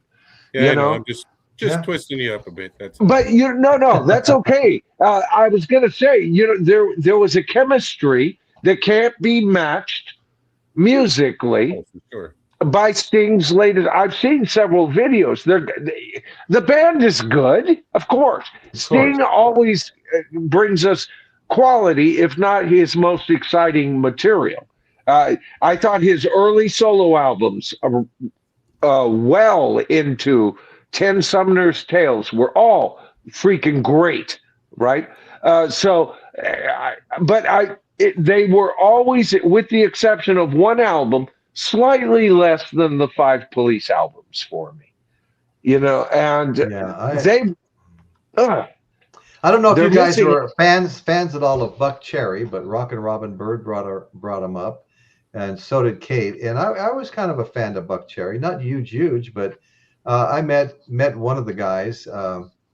He showed up at this winery and was DJing, you know, and I can't remember his name. Everybody knew him, but he was a member of the band Buck Cherry, prominent member. Let's see. Donald Frank is here. How you doing, brother? 7 shows. Hi, Frank. Doesn't make a residency. 10 shows is the definition. Alice Cooper isn't doing a residency and will surely continue. No, that's what I said when I said, I have been saved, you know, because I called him a traitor for doing a residency. And officially, you know, even though he's at a place that is known for residencies, we're not going to listen to that part, you know. No, man, he's a hero of mine. I would hate to see him wind up there. Did you see this comment, Michael Alval? He goes, he says, Andy Summers and Stuart Copeland just sued Sting, and I read about that too, over writing credits. Yeah. I don't think they like each other. No, and that's unfortunate. I think that was kind of the nail in the coffin for a possible reunion when that happened. Andy Summers especially is claiming songwriting credits for parts that he came up with and stuff like that. And then you got to then comes the question, well, did he change chord structure? Or did he come up with a lick kind of like that ding, ding, ding, ding, ding, ding, ding, or ding that or we or, hear or on Beatles songs from George Harrison, or dun, dun, dun, dun, which changes the song. George should have got credit for that, but he never did. So did Andy Sumners and Stewart change it enough for this to be valid? Or is this just a bitter pill they can't swallow? well, I mean, I why did if they were so sure about it, why did they wait 30 years to start And suing? there's always that argument right Yeah, there is, oh, well, it's like all these Harvey Weinstein victims coming out of the, out by the groups. I was, had me and Harvey, and I go, yeah, but you've been making billions of dollars, millions anyway, some of them hundreds of right. millions of dollars on your movie. Where was your freaking voice then? So I don't know what to think about the whole situation when you get right down to it. But Oh, I uh, know. I I know. think that for the most part, Sting has continued to show that he writes at the level that he wrote with the Police at times, and most of the time, very proficiently. He understands songwriting. I do not doubt that he wrote the songs that he's credited for the Police. Now, should there be an orchestrational acknowledgement and certain monies going to you damned right, but unfortunately our laws don't allow for that. But there should be some sort of recompense, because without Andy Sumners and Stuart Copeland, you don't have the Police, as Sting is currently proving when he tours. Right. Well, let me answer Bill K real quick here. Yes, Bill, Cheap Trick is coming to tour also. Yes. Oh, Yeah. you didn't mention them. Not that I No, remember it. well, I did. I was Yeah. reading. I was reading through Oh, that oh, kind of okay. the heritage list kind of thing, whatever you called it. Donna the Frank, Okay. just an offbeat note. Paul McCartney's new album coming out Yep. is another true solo album. He is playing all the instruments. I was hoping for a full band studio album. McCarthy 4 question mark. That's kind of interesting. Damn. Yeah, have they ever made a full band McCartney album since he's had this new band that is now the longest band he has ever played with in his entire life? But what album includes that band and him only? I know they're on tracks, but I don't recall Yeah, I don't that know either. band. Yeah, being, that's the McCartney you hear these days is, the same guys that are playing bass and live and drums and all of that, and with Wickham on keyboards. I don't know. I haven't Yeah, covered him that close right. lately. Well, guys, I want to say a couple of things. Couple of things. We're a little over 2 hours now. One of my longer shows in a long time. And I really want to thank my panel, Michael, Chris, Dawson, and Dan the Man, just the facts man. Great channel, everybody. And he's been out promoting his recent video he made in Birmingham and London, England. It's really a lot of fun to watch. I highly recommend everybody go to his channel, just the facts man. And Absolutely. you'll find that video right away. Maybe you have to scroll past a couple of things, but it's there. A lot of people are watching it, and so it's staying up. So yeah, check it out. Dan's got a great channel. So let's see here, guys. I want to thank everybody in the chat. You guys are so appreciated. You make this all worth doing. Caitlin, I'm watching you, Michael. I mean, you gotta love that. You gotta love that stuff. That's all there is to it. Okay, but the chat is just amazing. I mean, you guys, like I said, the chat really makes it. The panel makes it. And once again, I'll say, if you guys haven't hit the like button yet, smash that like button. Get that show spread a little wider audience. And if you're not already a subscriber, go ahead and subscribe. We've got hundreds and hundreds of these rock videos on our channel in a couple of different playlists. You'll really enjoy them. And there's some stuff that's years old and still 300 views a month and stuff like that. So anyway, there's an audience there. Tokyo Records, good to see you. Great fun show. Tuning in. Well done, gents. Thanks a lot, Tokyo. Thank you. Tokyo Record Style. Appreciate it. And we look forward to seeing you here again and having you come up and talk with us. Okay, Alval 2020. Absolutely. Later, brother. Okay, who was saying that? Was that you, Michael? Saying absolutely? Yeah, I just was concurring with what you were saying regarding Brian. That's all. Thank you, everybody. Okay, well, thank you, Dr. Rick. Dr. Rick says, great show tonight, Royce and crew. Much more interesting than I expected. Yeah, I don't do a lot quite like this, but I just thought we're kicking off a new year. Concerts are continuously in the news, conversations we have about them on all the shows. So I just thought I'd throw out there what I could find that's upcoming. And I'm sure there'll be many other things getting booked later, some probably getting canceled later, you know. But I think we got a pretty well-rounded view of what's happening, you know, in the coming year. Bill K already smashed. Oh, that button. Thank you, brother. Right. Thank you, brother Bill. Piccolino the Cat, great show, Royce. Kim Mitchell, Max Webster. Okay, right on. Hey, Royce, could I Thanks. do a quick, like, 10-second rundown just on some of the concerts that are here at the Coliseum in Windsor? Go for it. Just some of them are relevant, I guess. There's Brett Michaels from Poison, the Fab Four. There's an Ultimate Beatles tribute. The Trues, Dawson, you probably know them. Charlie Crockett, Jim Gaffigan, Collective Soul. Paul Anka's on tour again. Diana Oh, wow. Krall, Wow. 3 Days Grace, Weird Al Yankovic, to name a few. So That's those are cool. just some of I the heard other, it wasn't Paul Anka. I heard it was actually Paul's ankle. yeah. Hey, you know what? I saw him 4 years ago, Michael, and it's an excellent show. I mean, It was, yeah. living here with the casino here, man. I've seen so many shows of people that I wouldn't necessarily go and see. That Yeah. I'm so Yeah. appreciative that I actually went and saw them because it's so much. Those artists have been around for 50, 60 years. Yeah. For a reason. And there's a few. There's some of his stuff I'm and he fond puts of. out new I'm material. not. I don't hate Paul Anka. You know, I No. just thought it was a kind of a cool No, joke, weird no. ending. But yeah, no, I'm glad to hear Well- they still got the chops and stuff. And he's you know? touring new music too. So Yeah. Oh, good. I didn't know that. You know, that That's same what I thing heard. happens to me, Chris. Betty and I saw Rick Springfield in concert, and I didn't have high expectation. I came away loving that show, man. Yeah. And all the stories he told, the things he wound up going through in life and stuff like that. Well, he intermixed- did an intermixed album with the a couple of music. years ago that was great. So Yeah. I like Rick Springfield. I mean, I'm not a major Rick Springfield fan, but I like some of the stuff. I yeah. even liked him in Battlestar Galactica. Okay.